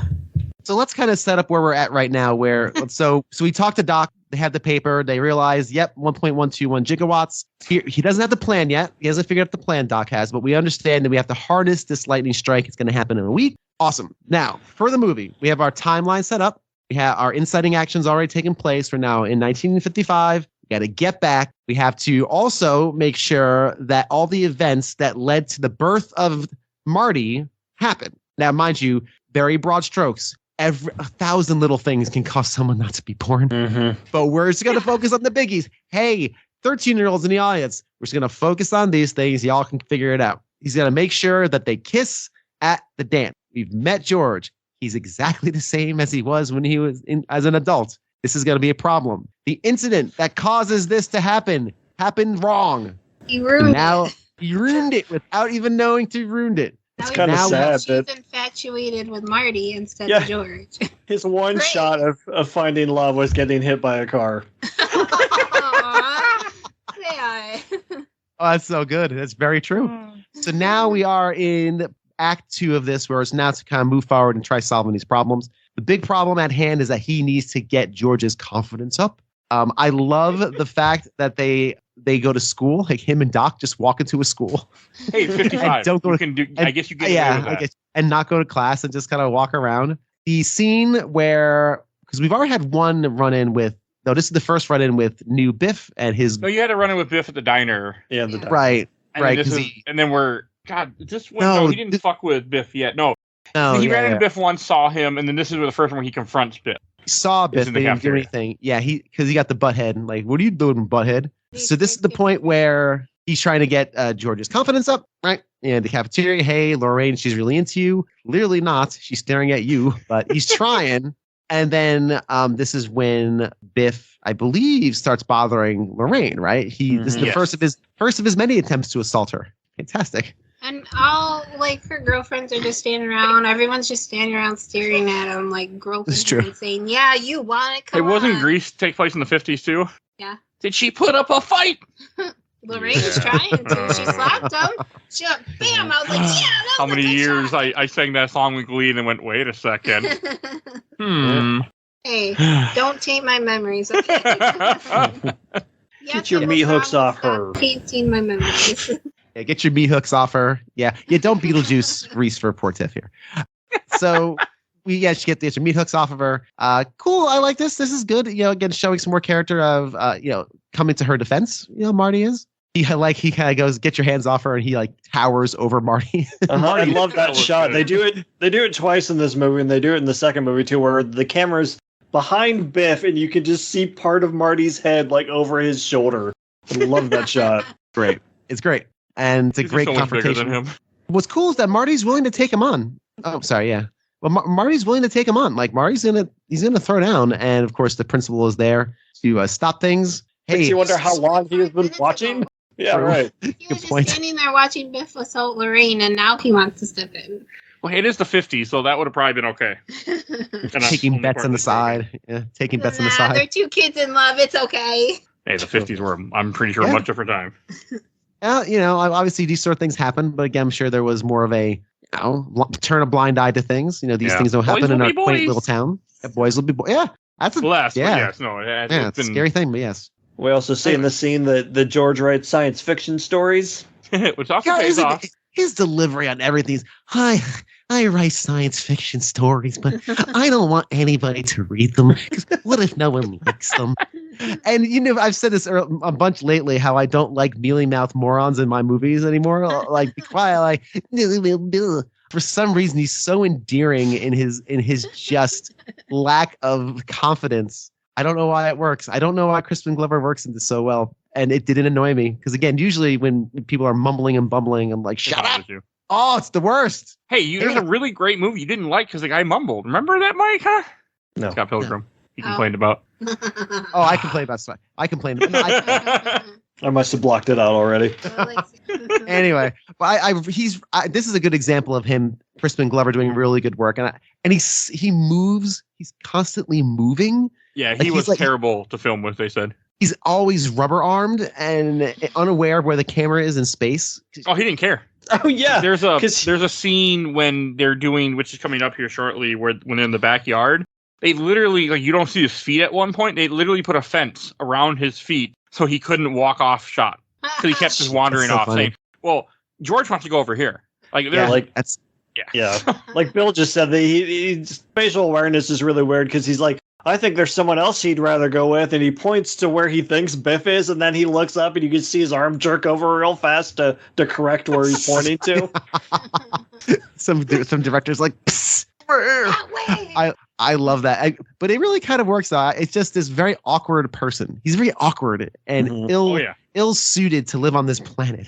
It's like they replaced his bones with like putty and springs, and he's just like blind, gumbying no all wonder over this. why he's beaten up in this movie. It's very, and to that point, there really is no wonder why he's picked on. He is just so awkward and strange. But I really enjoy that performance. Again, him.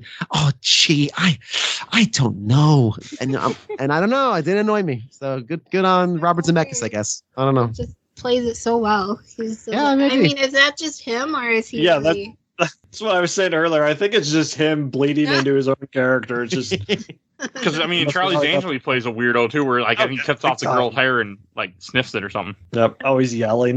Like I don't think he has a single line of dialogue in that movie. He just yells. Oh, wow. Great. That's a good movie. Anyway. They play two-player Final Fantasy 8 in that movie somehow. Yeah, talking about boobies. Yep. I like that part, actually. So, and then you have a small scene where he's trying to convince him to ask Lorraine out, and he won't do it, and then, which leads to the whole thing. He's like, I gotta go watch TV, my show's on, which is that the same show he was watching in the future? No, he talks about it's a radio program. It's Mystery Science Theater 3000. And then this is where then Marty gets the idea to dress up as an alien, puts on the radioactive costume from earlier, sneaks into his room, brings in the Walkman, and then plays loud, what was it, Van Halen music or something? Yeah, it's Van Halen. Okay, and that part, okay, that's another part I never saw before, because I would have remembered I'm Darth Vader from the planet Vulcan. I would have remembered that. That was completely brand new to me, and I laughed. It was, and my wife also mentioned, she's like, how come he doesn't just slap the headphones off? I understand they don't have headphones in that era, like there's no such thing, but like, how come she would just like, you feel these things on your ears? Yeah, he kind of reaches for him a little bit. Yeah, that's true. And it's interesting just woke because, up. again, this was all set up because the camera, earlier in the film, hands down to show Marty putting his headphones and stuff in the car seat or in the seat of the DeLorean. So it's not like, where did he get those from? Oh, no. The film catch that. showed it. Showed it putting on there. Again, nothing is left to chance except for the fact of how did Doc get into the DeLorean when he was in the trailer. Okay. Oops-a-daisy. Look, all right? Come on now. It was cool. But other than that, which also talking about like the madness that this movie underwent to get made and almost didn't get made, the fact that it is so tightly wound is a miracle of filming. Like, this is a miracle that this actually works. In the documentary, they talk about how, like, you're doing so good, we're gonna give you a reward and push your movie up 3 weeks faster. They're like, no. But they had to. Hard.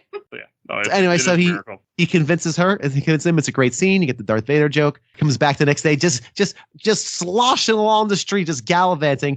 Oh, Marty, I am gonna say hi to Lorraine. And I haven't worked on that, by the way. I gotta work on that impersonation. You go Oh, to your man, wife if you can I get think the you're my laugh density. down. I think you're my intensity. I gotta work on the laugh. My wife would throw something at me if I started talking like that for the next hour. Hey, Jay, I'm working on a character. Oh God! Boom! Nope, that ain't gonna happen. That ain't gonna happen. Nope. Whatever, that's his actual laugh. All right, Oh, you that guys kinda hurt talk. to do. Talk amongst yourselves. I'm gonna. This is when they go back to the diner, and then he tries to ask Lorraine out, and then we have the whole joke that Mike mentioned earlier, where he can't say the word density or destiny. Because he wrote it all down, but he's nervous, so he can't read his own writing or something.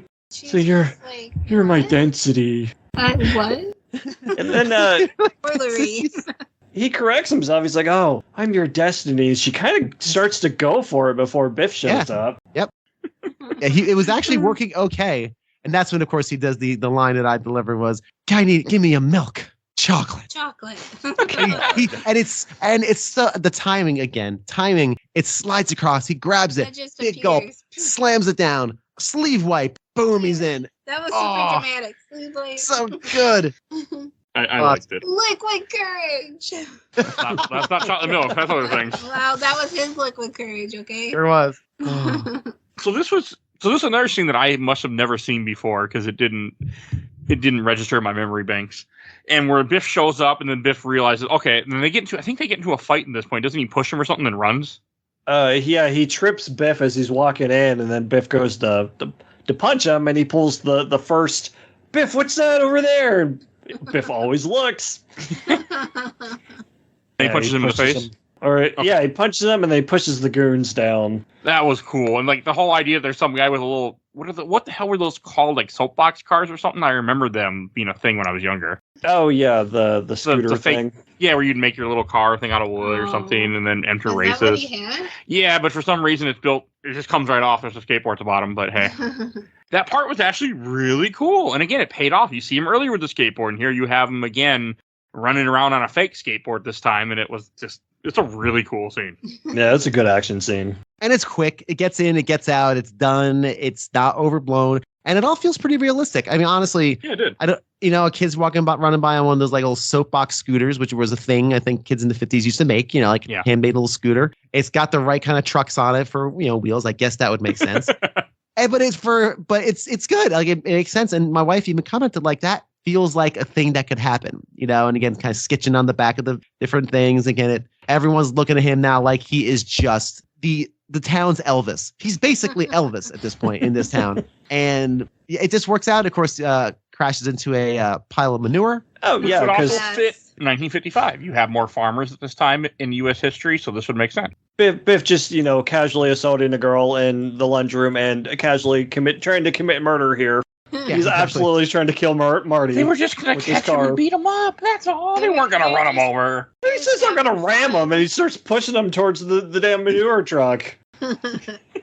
Yeah. Fun. I'm gonna disavow this kid on the street. It's fun. Boys Yeah, being It was boys. okay in the 50s.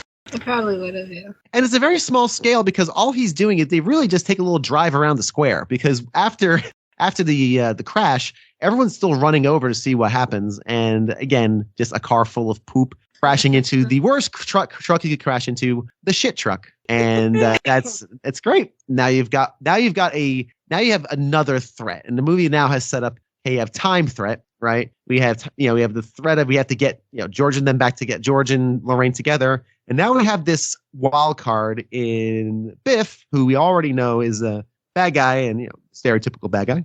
Now he's in the mix. So we've now, all the players are in place, I think, at this point. Yes. Calls him a son of a bitch, which is a funny way to talk about the woman that he supposedly is into. And then this is when he goes back to Doc's, and then Doc tells him his whole idea to have him get hit by the lightning and what they're going to do at that town square. Because they're like, well, normally you never know where lightning's going to hit, but we do. And then Lorraine pretty much stalked him and follows him to the house. And so she's like, oh, I followed you. This is also where they kind of lay out the plan. With the Yes. plan, It's it like seems, a stalker family. and the plan seems pretty straightforward. I mean, look, other than climbing on top of a clock tower, getting all the wiring, the exact instantaneous thing you have to do to make it happen. But and you're moving. I mean, I could see if you just had to park the car and be there at a certain time. but hit it at the precise. That's not going to happen. I don't care what his calculations are. They don't calculate the fact of how quickly someone might press down the pedal or not press down the pedal. I'm going to stop. But yes. But again, I'm proud. I'm just going to quote the movie. Forgive the crudeness of this model. I didn't have time to build it to scale. It's so good. I love that. And Scalar it's really good. good. It's really, and Marty's kind of like, fine, like, yeah, it has a look like it's okay. It looks great. This is great. Again, from a filmmaking perspective, it's simple. This is an easy plot. This is not much brain power required to figure this out, right? Drive fast, electrical thing on the top, like a electric train would have, or pictograph, as they call it. Pictograph hits the thing when the lightning explodes, bang, you're gone. It's all very, very simple. And I keep going back to that because I think it leads credence to how screenplays sometimes get overwritten. And I think anything can be overwritten. I've overwritten a bunch of things in my life. I'm over talking. But Black to the Future is so good at keeping things simple and tight and fun. And that's why this movie is very, very close to perfect. And this screenplay is perfect. I think this is also when they talk about the whole plan of how what he's going to do with George, so that way George can get Lorraine back, so he doesn't disappear. Yeah, because she shows up at Doc's place and asks him to ask her to the dance. Oh, she cool. can't just ask him. Not in the 55. I mean, that's another way I took it. Like, yeah, no, woman is not allowed to ask. No. So chasing boys. When she was his age, she never, she says earlier, it's like any girl who calls a boy is just asking for trouble. Well, yeah, you would know. And then you also, around this part, you have when Marty writes the letter and sticks it in Doc Brown's jacket in order for him, the letter for the future, and says, don't open until 1985. When he gets back to Doc's place, Doc's watching the tape again of him getting shot, or leading up to him getting shot, so he kind of already suspects it. But this is a big part. This is kind of like dealing with some of those paradoxes a little bit. Like, no, I can't know my future. I can't know my future. This does have a weird little beat that it's one of the few things in this movie that kind of sort of pays off, right? At the end, obviously, he figured it out because he decided to know his own fate. But it's a weird thing because you would think this would be like an overarching theme, right? Unless this is just, I guess, simple screenplay, making it simple so we're not stupid. This is essentially basically setting up the fact that Doc can live and go to a sequel, because clearly this movie was made for a sequel. It wasn't, actually. That's weird to me. Even with that ending, they had no intentions of making the sequel until it did so well, and then they made 2 and 3 at the same time. Yeah, the ending sets it took up them the plot. 4 years to make a sequel too. Mm-hmm. I had a different girlfriend by then. Yeah. As you do. I prefer Elizabeth Shue, so it's okay with me. Ask Karate Kid, you got a different girlfriend every movie. But they're actually different people. They just didn't replace her. Oh. Okay. To be fair. So anyway, we're at the point. So now we're at the point where they go to the dance with Lorraine. Go to the dance. And he already told George his plan to. Yeah. George, you say your line. Hey, you, get your damn hands off her. Should I be swearing? Is it necessary to swear? Yes, damn it, George, swear. Yes, damn it, George, swear. Swear. Oh, that was good. And that whole part. Oh, this also, again, more payoff when they're in the car and you find out she's smoking, she's drinking, and she goes to kiss him and everything. He's like, whoa. And so instead of pretending to attack her, she's like trying to molest him. It's funny. And he's just like, no, Mom, stop. For the part where she kisses him, she's like, that's so weird. It tastes like kissing my brother. Why did you say taste? He doesn't say taste. What did she say? That's so strange. It's like, feel like I'm kissing my brother. Feel like, not taste. Yeah, like. feel, yeah. Yeah, feel. I got nothing where that came from. It's okay. And then Biff comes out and pulls him out of the car because he thinks it's going to be George. So he's like, okay, here. And ends up being Biff. He's like, oh, dear. Oh, no. And it's... I looked it up. Where Biff says, it cost me $300 to fix my car. In 1955, that was $3,322 money today. I believe it. I was like, how much is that today? You probably have to redo some upholstery and probably mostly for that and cleaning. But yeah, that's a lot of cash. You're not going to get that small out. No. In with her. So Biff and his goons, one of which who spends the entire time wearing 3D glasses. Was that really a thing? Because I know like in 50s media, that's often used. It's like Zombies Ate My Neighbors, and are they wearing 3D glasses? Yep. The boys. So yeah, so I don't know. I wonder if that was actually really a thing of that era. But to the point where his character is actually called 3D in the credit. oh, is it really? Oh, how funny. Okay. One of the other ones is Billy Zane. Ah. So then we have they stuff him in the trunk, right? Attempted They stuff him in the murder trunk again. Here we go. of the car, right? Is this the part where this is the part where the jazz musicians are smoking? They come out, they see him stuffing Marty into the trunk. Yeah. And this is when they use the racial epithet when he calls him I'm not gonna say it. Yeah. Well, he says reefer, which is what they would have called marijuana. Reefer heads or reefer addicts. But he also It's calls also them not. It's also very true. Here's your fun fact you didn't ask for again. Oh, dear. In the time, well, especially in the 50s, anyone that was a jazz musician, they would smoke weed when they play because it slowed things down so they could play faster. So that was completely a realistic thing. At one point, the government even went after many jazz musicians for smoking because everybody did, because it was the only way for them to really excel at their trade, was they had to be high because it slowed things down. So yeah, that was completely historical legit. genuinely fascinating. They were just smoking. They were hotboxing in that thing. They were. Yeah, that that's thing what was, you did. Like, I forget who it is. The famous trumpet, one of the famous trumpeteers was a jazz musician. I can't remember names. You're actually okay. Yeah, no, a real person. I can't think of what they're actually called, but one of the Charlie Parker, Miles Davis. But he got arrested a couple times because they knew he would always smoke, so they would just follow him, in entanglement essentially. But he would smoke and right before shows because it was the only way for him to achieve it. Like, I don't know what it is, but something about it and I think it's probably still a thing today. If you're that high of, that level of jazz musician, you get high. So to play. Well, yeah, I mean, again, this is not to get too far off the field to jazz musicianships, but yes, that is a thing where when you are playing jazz at a high level, things do slow down. But that's not due to any chemical thing. That's just how kind of music works. Like, things start to kind of slow, It fit the time. Yeah. Like, it made me happy, even though, yes, there's a little bit of the racial slur there and stuff. And it was stereotyping. It was actually accurate. And it made me chuckle the way that it was more accurate in a good way. And I'm like, okay, this isn't just stereotyping. This is actually like, like, this works. I mean, not so much for me when I was playing jazz vibraphone in high school, but I definitely know people who played a lot of kit, and that was the thing. When you were selling oranges, or was that when I was selling oranges? No, that was for concert band and marching band. That was not for jazz band. Jazz band, we didn't sell oranges. We just stood there and played to nobody. That's who it was. Let's continue onward here. So yeah, I found like the racial thing was like startling.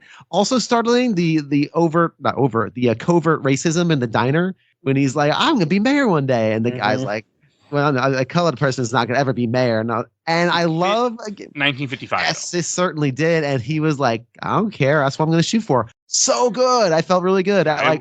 It felt great. I love the young mayor character. Yes. I loved him. And then when I can't remember what he said when Biff got covered in manure, but he was definitely there. Ooh, that stinks. Something like that. Yeah. And that was pretty strong for 1985. Like, when this was released, like, obviously modernized, we look at that hopefully and say, oh dude, hell yeah, that's awesome. Be mayor. Yeah. But like 1985, to address it in that way in a positive, and also get these guys scared, again, using a racial epithet, and that being an inciting incident for them to get, thoroughly trounced. Because I think they're dragged off. Like, they actually take him someplace, and I'm sure they tune him up pretty good. So we have our hero is in the trunk. Boo. He's in there as well. And in order for them to get him out of the trunk, again, pays off. A guy. What are your keys? They're in the trunk. Say what now? And this is also before cars would have had there, because in modern cars you have a thing inside you can open from the trunk from the inside, so in case they lock someone in, they can get out. If someone gets kidnapped. Yeah, there's ways you can open it. By the way, or a kid gets locked in there, right? Kid gets in there, and the kids are dorking around. There's ways, but not 1955 now. So, Michael, you've been silent for a bit. How do you feel about the date rape scene? I was going to say, we kind of glossed over, like, there's a big hole in the notes here. The grossest crime that Biff tries to commit. So when he pulls Marty out and they realize that Lorraine's in there with this low-cut dress and he's like, oh, I'm going to take advantage of this situation. And the other guys are like, watching? This ain't no peep show.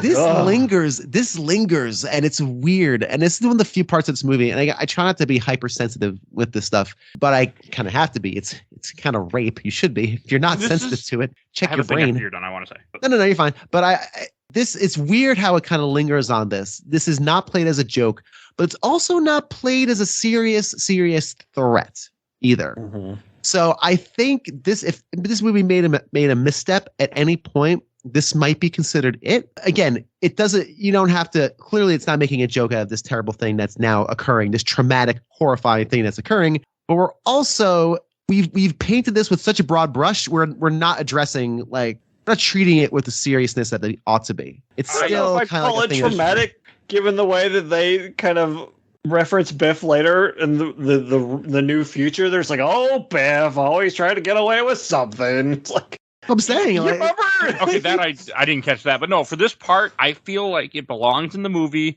I felt like didn't play it for jokes at all. They made it, they're showing him as the villain, and they're showing like, I mean, it's played serious, like where she, she wants help and she needs help, and it wasn't, I thought of Beetlejuice, like it didn't play off of Beetlejuice where you had the dumb stuff with the fact that he's trying to marry a kid and everything, and it's played for laughs, and none of this was. I mean, I agree with Bill, it wasn't serious, it didn't make it serious enough, but I felt like it fit in here, and also fit as giving the reason for George to finally find a backbone and stand up for himself because he wanted to protect her.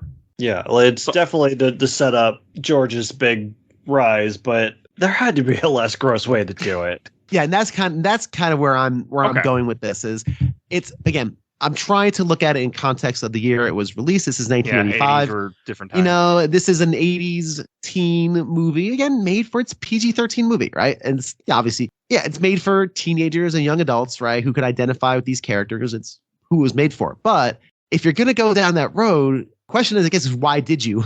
And that's to Michael's point, like, why did you go down this road? There had to have been another inciting incident that would have proved George's newfound courage in just laying out Biff rather than this really gross thing. And maybe we just, well, Tiff, what did you feel about it? You're what'd you feel about it? So I don't like, it's kind of an abrupt shift from Lorraine trying to like grope her son, and that's like you're all kind of giggling, and that's kind of an awkward feeling too. And then you like Biff jumps on her, and you can see the desperation in her face, like, George, help me, and she's constantly saying no. And so there's that, you get that icky feeling, like it is, you're like, if George doesn't do anything, which in your heart, in your mind, that he's going to do something, but if George doesn't do anything, Biff is gonna assault Lorraine. The question is, would he have done something if Marty and he hadn't staged this whole thing? Because he assumes it's Marty in the car when he goes over and opens the door, and then it turns out to be Biff. If he had seen that it was Biff ahead of time, would he even gone over and attempted anything? I would say no, 100%. Yeah, I don't think so either. It's hard to say. Yeah, he probably wouldn't have been close enough to assist. He likely, given that character, would have walked away or just pretend he didn't see it. But since he was there and saw it, and clearly is into Lorraine, right? Like, evidently she's clearly into her. He finds the strength to do it. And again, it's very movie. It's a very movie thing. Who knows what would have really happened, but my crux is, did this have to be the thing? Just like you said, Michael, it was perfect. Did we have to go this route?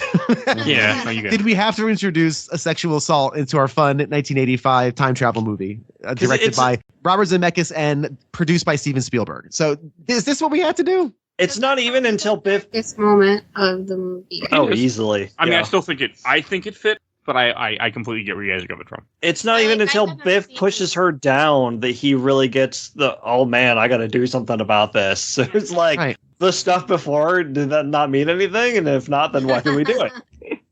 Yeah. And then you have the whole thing where, like, since the jazz singer hurt his hand, they're not going to play guitar, so they're not going to play. There'll be no there'll be no dance. Pause. Hold on. Oh, sorry. I'm not going past this punch because this punch is amazing. I still love it. Every time he punches Biff out, it's just like, yeah, he did the thing. It's so good. Like the cinematography, it shows him, it shows his face, it shows Biff's face, shows his hand like curl up, and just lays him out. Oh, it's so good. Whole cocks him, and his friends are like, okay, we gotta go back. Again, as followers on, as the hanger-ons will. Forget it. Leeches. Thank you for saving me from that sentence, Tiff. As the leeches will often do. We all had Biffs in our lives, and again, this is all supposed to be very relatable to those watching, and we've all want to have that fantasy in our heads of just laying somebody out with no consequences. By the way, his hand's not broken. A teacher doesn't come. He just slumps to the ground. There's And no consequences of molesting a girl. There's no consequences of punching the guy out. Come Welcome on to now. 1955. I guess. yeah, all right, I guess. But it's it is a great punch, and the framing, and again that tension and that pacing and the timing is just beautiful. French kiss. To the point where they reuse it in 2, and Marty still gets that reaction of, yeah! Yeah. Anyway, Okay, so we continue on. So yes, continue on. So Mike was saying that guitar player hurts his hand, cuts his hand up, trying to free Marty from the trunk. They all say basically, we can't go on because we need a guitar player, and that's when Michael J. Fox says, "I'll do it." Gets up on stage and play Earth Angel. Now, this is a really cool moment too, and this is the moment where all us as the audience, it's kind of end of like Act-ish 2. Like this is like Act 2 kind of end. Act 3 is really the big incident, which we're going to talk about. But we've all kind of sewed things up a bit, right? Right? But they have to kiss at the dance.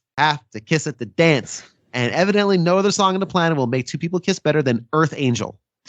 And and this is another little bit of tension, and the movie is pretty good it's very good at inserting little moments of tension when you least expect it. It happens with the car driving, the DeLorean part later on, and here we have a little more tension, because he's starting to fade. He has that wonderful CGI hand. That's the famous God. CGI hand that disappears. Man, it was pretty good for the 80s. Come on now. Yeah.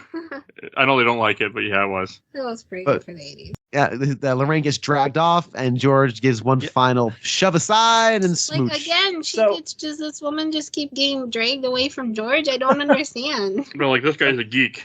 We're taking her away. We're taking her Yeah. away. Well, they all know who George is, right? Yeah. Mhm. I'm gonna get a cinema sense again, because Marty starts to fade away when Lorraine gets dragged away, but he does nothing to affect the situation, because George still comes back, stands up for himself, which means the time flow would have been continuing normally anyway. So why is Marty still fading away at that point? Because it's already you are set. right. Like Bill said, we need the tension, but Yeah. I don't know. That's a good point, because he literally did nothing to stop that Time situation. travels hard. So, no, maybe because Marty and the whole Biff thing gave him courage, because if Marty wasn't there and the whole punching out Biff wouldn't Then have why would it happened. be? Yeah, I see. But in this So exact you're like, instant, yeah, okay. he doesn't do anything to get Lorraine. No, he doesn't do anything directly to get him to do. Yeah. Does But he also- look back at? Yeah, sorry. Does he look back at her she's getting let off? Doesn't George look back at Marty and see Yeah, him he just does. like slumped? And maybe him looking back at him gave him like that extra bit of confidence to to continue the momentum. Like this is who you are now. You're a strong person now. Okay. I agree with you, Michael. I Yeah, think that's a that could very be. interesting note. I'm just gonna throw that in there because he does go back and see his pal slumped over Speaking with half a of, hand, with no hand, by the way. I guess I don't know. we talked about no one doing anything about Biff in the cafeteria earlier. Marty is playing on stage in front of this entire school. He starts playing poorly, falls over. No one does anything to help him. It's just, well, I guess that kid's sick. Well, Dance that's into fine. We'll keep playing. Earth Angel. We'll check him after the song, I guess. Like, no one does anything. He'll be fine. It's okay. Too many drugs. Too much reefer. Too much reefer. Oh, and then I did get a kick out of the part. I've seen parts of this where he plays Johnny Be Good. I thought that was really cool. And Yeah, it's I never knew this, but like there's a small part near the end of it where when the guy is Marvin, he's like, "Hey, this is your cousin Marvin Berry. Hey, Chuck, I got the song you're looking for." And I just laughed my ass off because the song is Chuck Berry, and I'm like, which Tiff looked up when we were watching this, and I'm like, So he didn't know that, because I couldn't remember who sang it. I knew it was somebody like that. Because that's not Chuck Berry's voice. He's like, that's the artist. Not Michael J. Fox either. He's like, that's the artist's voice. Well, it's not Michael J. Fox, but he's like, that's the artist's voice. And I was like, no, it's not. And you were right. I couldn't remember who sang it, but I know that was not who sang it. So I don't remember where I heard it, and I hate to bring it up and make it public to everyone else. I'm obviously not authority on the subject, but it's kind of gross that the two big black movements in this, with Goldie Wilson running for mayor and Johnny Be Good going to Chuck Berry, are both caused by Marty. Yeah. Incited would by they white not people. Yeah. have happened on their own. It's a little icky. Yeah, Yeah. I see what you mean. it's all the things I don't like about Forrest Gump. It's like that Forrest Gump inside. He's the cause of every amazing thing that happened in the last 40 years. Mhm. It's kind of why I don't love Forrest Gump. Oh. I really, You know what don't. movie you're gonna be on soon? I don't. No, that'll be I a don't 4-hour know. podcast where we talk about all the historical things. Oh, I no, shall no. skip No, that I'm not on. movie. Thank you very No, much. it'll just Punching be out me and Bill Maverick. just talking about history. No, I It's just just skip like- that one. Mike just talking about history for 4 hours. No co-hosts. Now in Oh, look at scene, this scene and- now in scene 25, shot 15, you'll see that John F. Kennedy. This scene from John F. Kennedy was taken during the 1970s. Oh God. Oh my God, I can hear it now. Oh God, we're never hey, doing that movie. if I ever go to Who the Texas, hell is John F. Kennedy? someday Oh, I'm God. going to go to Dallas where they shot Kennedy. I'm going to go see that spot someday. I'm going to see where history changed in America. I've been there. I've been there. You can go to the spot. There's like a little X on the But they street. might try to run me over because it's the middle of the street. It is the middle of the street. It's an active street. Please don't stand on there and take pictures, you I will ghouls. not. Just take a look-see at it. Have a moment of remembrance. And you can Go go to see the the book repository. depository too. Go to the they book still have depository. it set up where he Still didn't shoot there? him, but he was there. Yeah. Oh Maybe. no. Are we do this He now? said no. It's all there. Again, if you go to Daily Plaza, X in the middle of the street, it's an active roadway. People like driving fast on it because idiots stand on the X and take pictures like this is like with Disneyland. I don't know. A president was murdered here. Can we have a little reverence, please? To be fair, it completely changed history. Yeah, it's just I just It can't. I doesn't mean you can't. should get run over taking a No, I'm not picture. going to. I just want to stand on You the will. side, buy some merchandise that I'm sure they're selling, buy a hot dog, be like, I finally got to be there. And then that's it. Go Okay, so picture no. Side of the road. Thank you, Mike. It's the moment that George kisses Lorraine that Marty shoots back up. So it's that exact thing that's keeping him fading away. So as Right. soon as if it was George looking at Marty, then as soon as he saw Marty should have shot back up. He would have been fine from there. I'm stuck on this. I Well, don't know why. here's the other question on it too, real quick. And we'll move on, but which is a good question. What if that hadn't happened for another hour? Right? Like, what if George kisses Oh, yeah. Lorraine an hour and a half later, like in the car? They go parking, and they make out. Well, she And says he's they already- kiss on the dance floor Oh, you're right. at the beginning. So that would, kiss in this one. So if Semantics. They had kids like an hour I agree. later, does that mean Marty still wouldn't have been born? Or maybe it would have just been his Yeah, brother right. and sister and not Marty? It's the butterfly effect. Yeah. That's a Let's decent put before we move on. No, Let's we're put not a very talking quick, about that movie. no. very God. quickly before I don't want to talk about it now. We can't talk about it now. We have way too. We are running out of time. 1.1 gigawatts is a coming. We are late to that. Like, we are But I do okay. want to put this in your brain. Did anyone have a good prom? Anybody? Oh, God, I no. didn't go to prom. My prom was fine. Real? Okay. Yeah, that was fine. One out of 4 ain't bad. Michael, I went I don't know. reluctantly same. for the girl I barely knew, and I don't think I ever saw her again after that. Aww. I can say more history talk you'll love that when I was at my prom with my Gosh. my girlfriend at the time and my friend, his date, we were talking about Jeffrey Dahmer. So, hey. Oh, Okay. I would have loved you.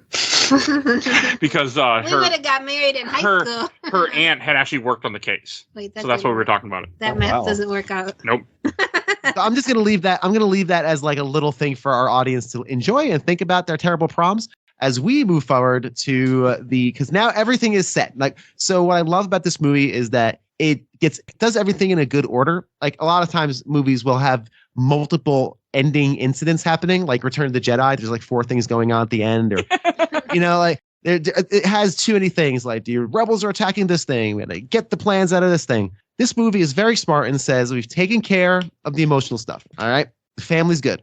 Marty's gonna survive. We're fine. Now let's focus on getting home. And it knocks off everything in an order and allows us to focus on those things because now we don't have to worry about. And now remember, we haven't even thought about Marty's girlfriend in an hour and change. Like that's No, never we have thought not. till the very, very end. But everything's at the side where everything's set. Okay, no one's going to disappear from the photo. And now we're going to move on to getting us home. And that's this final scene where lots of great tension happens. I personally love this. Someone wants to go ahead and start walking through it. That'd be perfect. My mouth is parched. Marty starts trying to tell Doc again about how he's going to get shot in the future, and Doc's not hearing it. And he tries to give him the note. Doc rips it up. He's like, well, I'll just tell you. And in the process of telling him, we get the tree branch falling and pulling the wire out from up on top of the clock tower. So Marty has to go get ready in the car, and Doc has to climb the tower to get the wire back in Suck it. Yes, which doesn't seem at all hazardous in a thunderstorm, but hey. Nah, it's fine. Well, it's nothing else they're going to do, right? I mean, and again, this all feels very... Oh, sorry, go ahead, Steph. I'm sorry. No, we know Doc didn't get killed, so... So they didn't do this before in the past. Well, we don't so know this is that, all though. brand new. They did. Oh, okay. At that Snake. point, yes. Yeah, Once you, yeah. He created a paradox. This is a good point, though, because the tension of this is... A lot of the tension is Doc, dangling from different... trying to get to the other side of the clock face in order to get the disconnected power cord.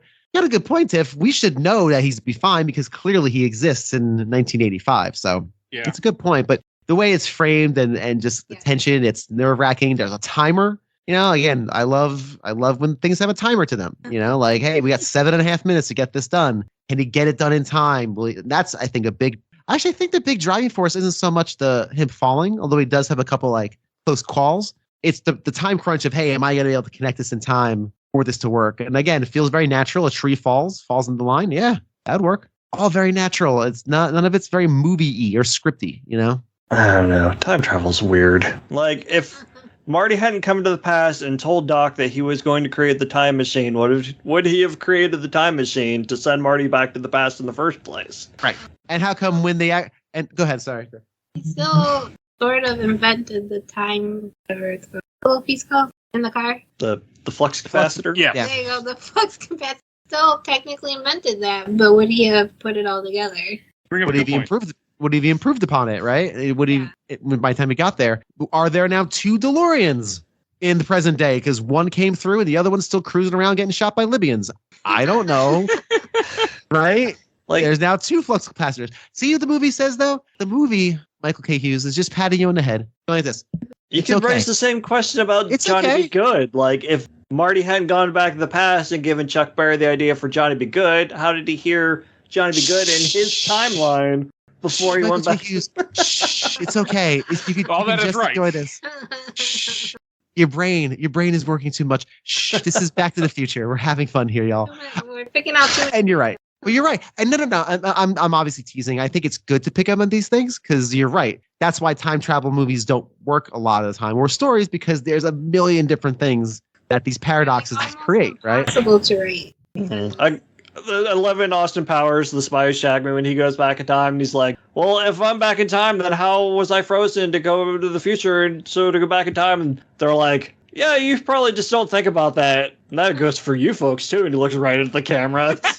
Yes. Like, yeah, just And it's- stop thinking about it. It's one of my favorite bits of Austin Powers where they literally tell the audience, stop thinking and have fun. We're all here to enjoy ourselves. And again, a lot of the time travel stuff when you get deep into it, but that's what this movie does very well. And it's because the focus isn't on the time travel itself. It's the inciting incidents that create character building and story elements. It's not about that. It's part of it. It's called Back to the Future, and it's an important element, but it's a means to an end. That's what I'm trying to say. The science is a means to an end. It's not as load-bearing as I think people would like it to think, because if it was, we would sit there and make all of these questions. And of course, we didn't have these questions when we were 13 and saw this because we were kids and didn't know any better. We are 40-year-old people with nothing but questions. Nothing better to do. Literally nothing better to do than to question the question of paradoxes in Back to the Future. Doesn't mean it's not a good thing to do or a good thought exercise, but in service of the film, I wasn't thinking about that last night watching this for whatever the dozenth time. I was enjoying myself watching these events take place. I also really enjoyed this part. Like I'd seen parts of this before, but I really, like you guys saying, I enjoyed the tension of him. The car doesn't want to start, which Tiffany made a comment how the car didn't want to start twice. And I'm like, it's a DeLorean. DeLorean, yeah. How did it? Yeah. Because from what I understand about DeLorean, it wasn't a good car, so that all made sense. But no, I really enjoyed it. I enjoyed all that. I enjoyed the tension that it develops. I enjoyed the whole, lead up and the fact that, Doc gets everything plugged in just at the right second and gets electrocuted, which somehow he's just fine. Even though he has 1.23 gigawatts for him, but he's fine. Great Scott, Marty. I love that they'd only seen gigawatts written out so no one knew how to pronounce it, and that's why it's gigawatts. It's just really good. And I really enjoyed that scene a lot. And Marty decides to give himself an extra 10 minutes to go back and warn Doc that he's going to get shot. A full that 10 worked out minutes. perfectly. Yeah, when it dies. It's like, wait a minute, I got a time machine. I'll just go back early. 10 minutes ought to be enough. Okay, dude. Oh, not we when you need crash your car. We need the tense climax here, but man, That was so good when he crashes into whatever random store it was, and then the drunk is yelling at him. We were talking about. so It's a church. It's like a church, right? Oh. Like it's one of those weird, it's like a weird, like evangelical, not weird. I mean, it's like an evangelical church thing. It said Pastor so and so on it. Right? He sees the bum, calls him Red. The mayor in 1955 was Red Thomas. Like I always hear people like, is this supposed to be the same guy? But it seems unclear. The fact that there are two people named Red makes it.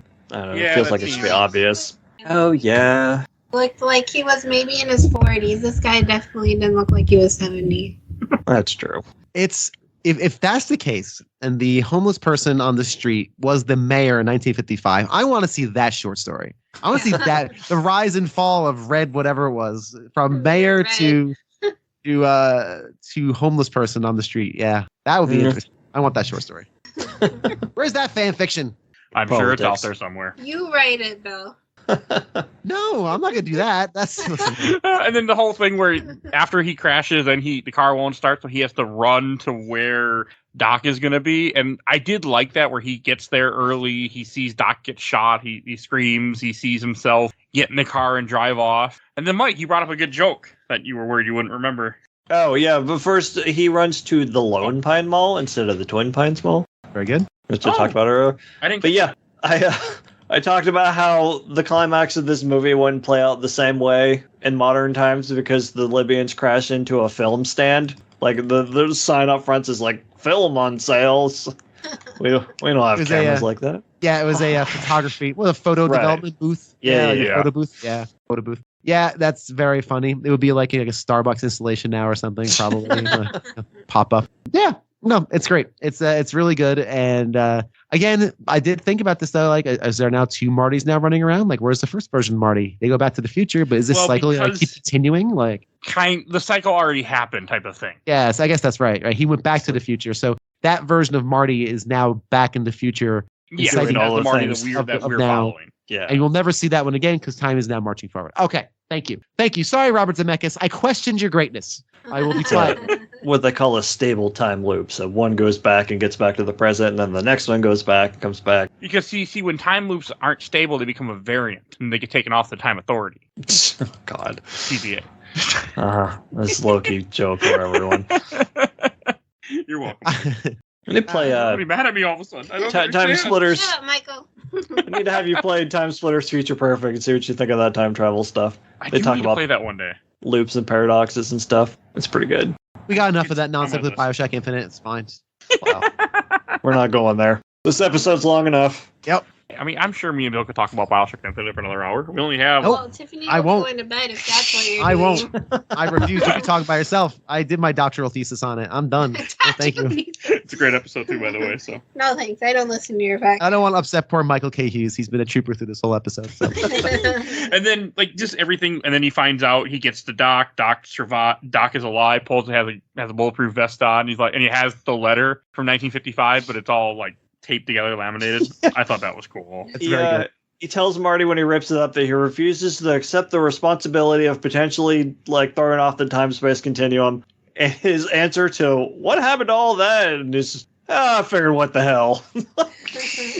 Very casual about it. I really enjoyed He it. matured in those 30 years, I guess. Well, I mean, if you read it in 1985 at that point, or if you waited till shortly from the time that you know you're going back in time, it wouldn't affect what your decision because everything will already be in motion. Well, that and all the shit that Marty did in the week that he was there is already going to fuck up the timeline anyway. So I mean, as you see, because after Yes. this happens, and I guess he goes home. Does he go home or does he just wake up? he wakes up the next morning. Which We don't makes actually sense see him. because he catches up with time. I mean, that would make sense. But I guess the idea is supposed to be that he went home and went to sleep and didn't notice his house was different. We see that he sleeps in the Family Guy death pose with one arm over his back.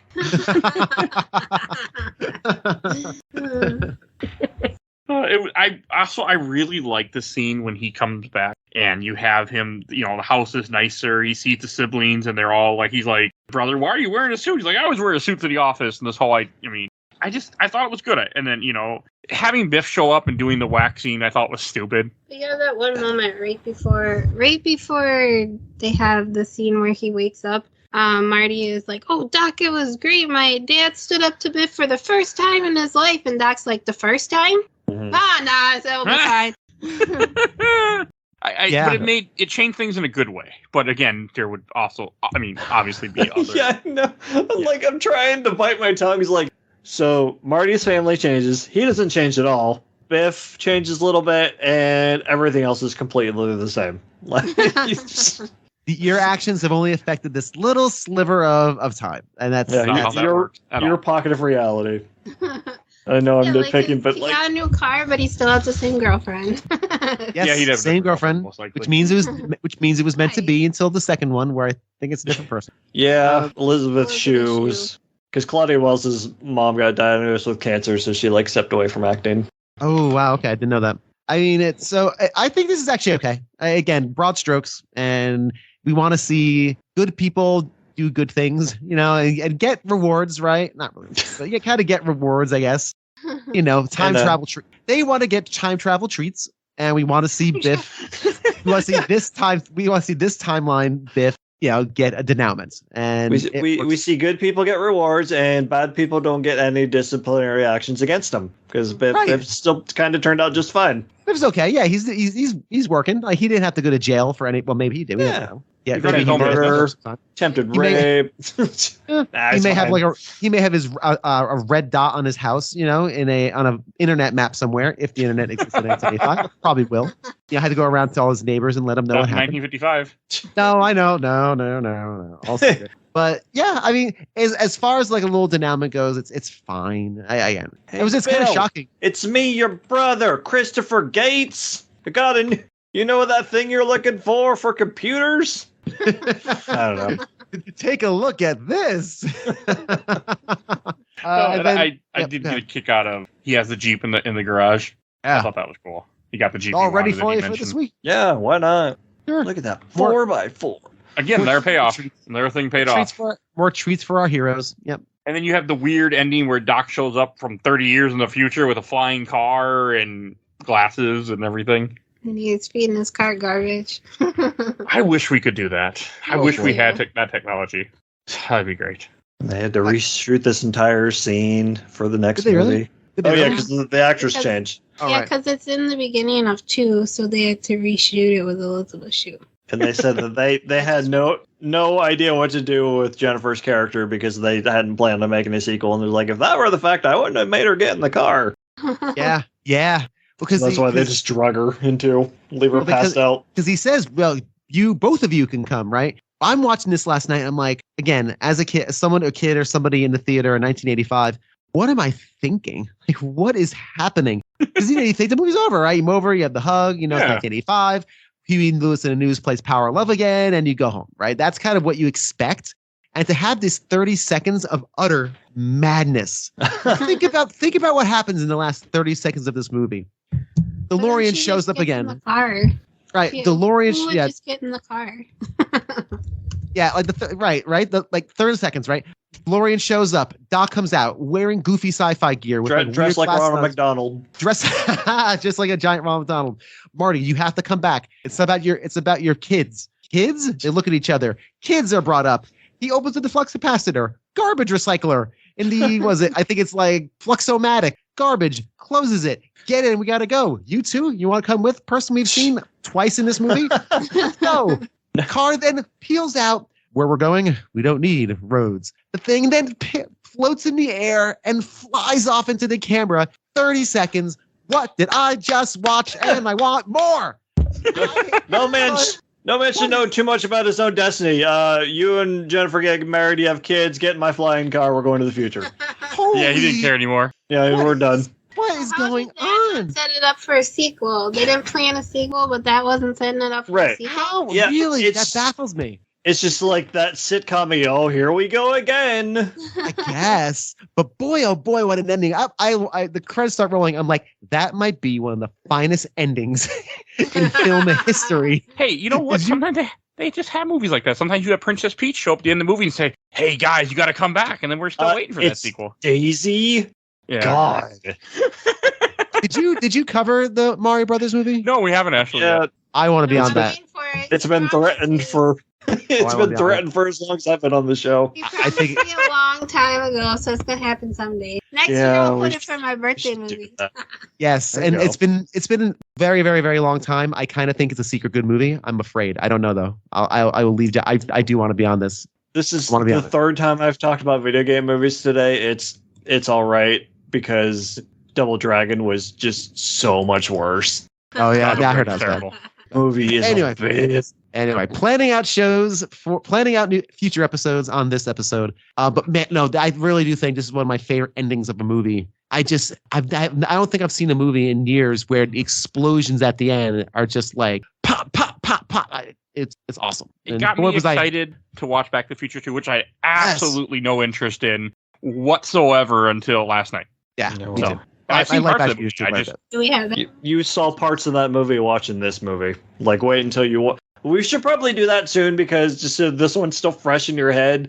Because my God, they sure love their similarities.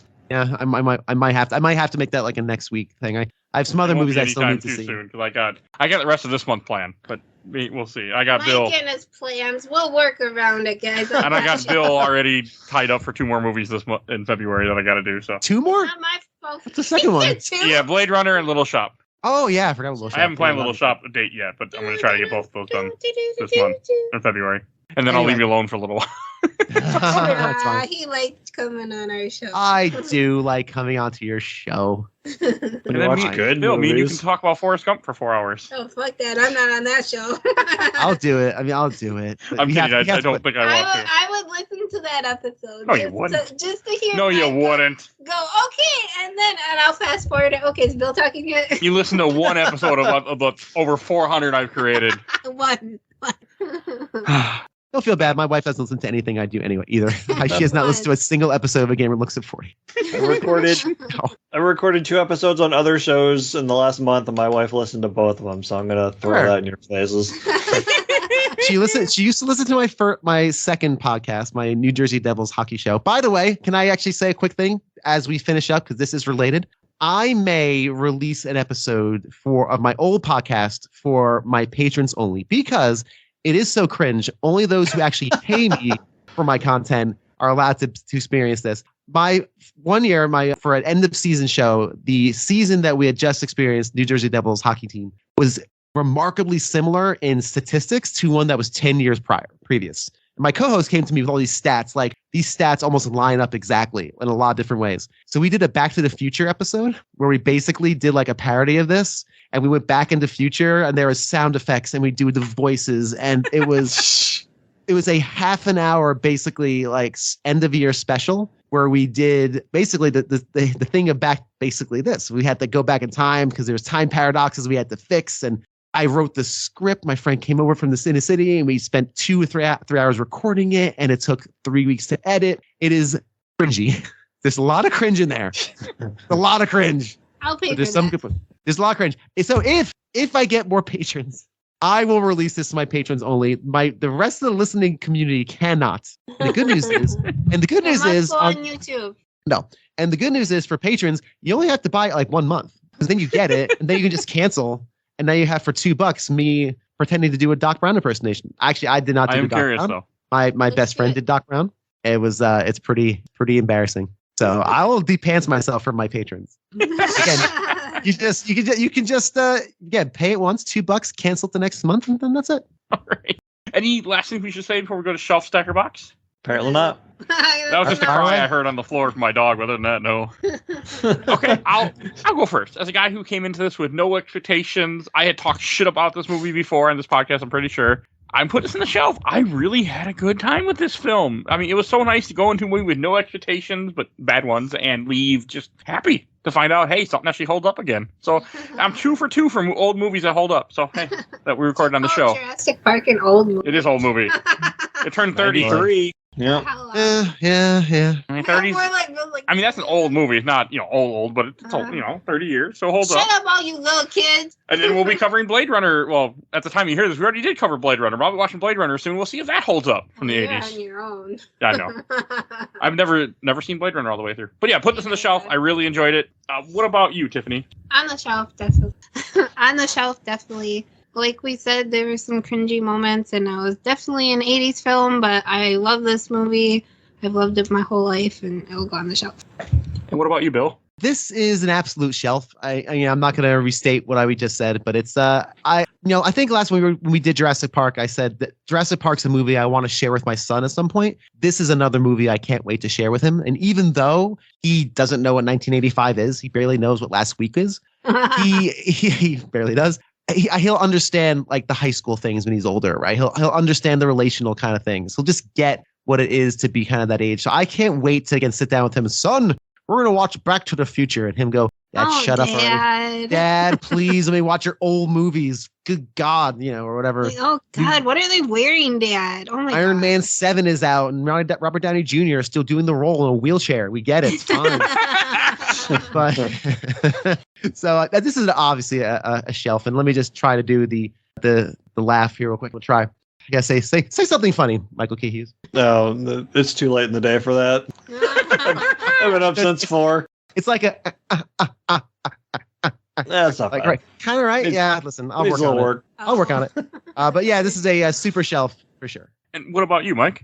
It's also going on the shelf. It's funny, Bill talks about showing it to his kids. Before I moved here from Ohio, my niece had never seen him. I think she would have been like 15 at the time, because Marty going to 2015 was a big thing that year. So I was like, oh, we'll watch Back to the Future thing. Back to the Future. Come over so we can watch the first one. And then the first one ended, and it was the same thing. She's like, well, now I want to watch the second one. And we ended up watching like all 3 of them within a weekend. Yeah, there's just a fun anecdote. It's going on the shelf, and if you want to hear my exact reasons why I get in your DeLorean and start this episode over, because I think we covered it pretty well. That was pretty good. All right, I think that's everything I need to say, or for that part. And Mike, anything you want to plug? Follow me on Twitter. I'm at Kaidanxain, KaidanXain. I've been on a couple of, like I mentioned earlier, a couple other podcasts recently. I was on The Elitist, episode 82, and Backlog Busters started their new year of Backlog Bingo, and I was on episode of what they call the Backlog Bingo Brunch. God, that's hard to say. All right. And Bill, where can people find you at again? Before that, Michael K. Hughes is being very modest. He owned on the Elitist. Wowie zowie. That kind of cleaned That house. wasn't the part of it. I haven't finished it yet. Oh, I started it though. Own them. This man knows more about video games than most people forgot. So yeah, don't have him on your quiz show if you want to win. Man, no kidding. Not even pretending. Yeah, Gamer Looks at 40. You've heard the spiel 100 times, so here's 101. Almost done with the Zelda series. I don't know when this airs, Mike Albertin. I don't either, to be honest with you.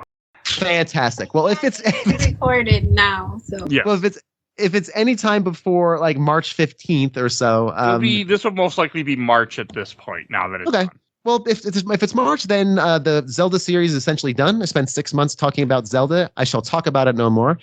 Be sure to check that out. And from here on out, we'll be doing some smaller type interview stuff, gearing up for our next big series, which will likely start releasing in June, July. So if you like a certain game series that's very big, not quite as big as Zelda, but still big. I'm not saying any more than that because it's a big surprise. So you're yeah. solid? I know I should be. I've played all of them, but yeah, I don't think I'll do American Solid. Yeah, Twitter, A Gamer Looks at 440, and join my Discord too. It's a decent amount of fun. I'm trying hard to make it more gooder than it already is. Yeah, thanks again for having me. Of course. And if you enjoyed this episode, you can find over 400 episodes. We do movies, comics, video games, all sorts of stuff. Go check out all our content. You can find everything on Podbean if you can't find what you're looking for on Spotify or iTunes. Also, want to give a shout out to my awesome intro and outro courtesy of Elena at Hell Hasfer. You can follow her on TikTok. And, oh yeah, we have a Patreon. So if you want to support the show for a little dollar, you can vote in our Patreon. We have polls every month, so go do that. I have no idea what it's going to be because I don't know for sure when this is coming out. So, and I haven't written all my polls yet, so definitely go check that out. And please follow us on Discord to see the link in the show notes. And please follow us on Facebook, Instagram, Twitter, and YouTube. I think that's everything I need to say, so we will see you guys all next time. Bye, everybody. Make like a tree and get out of here.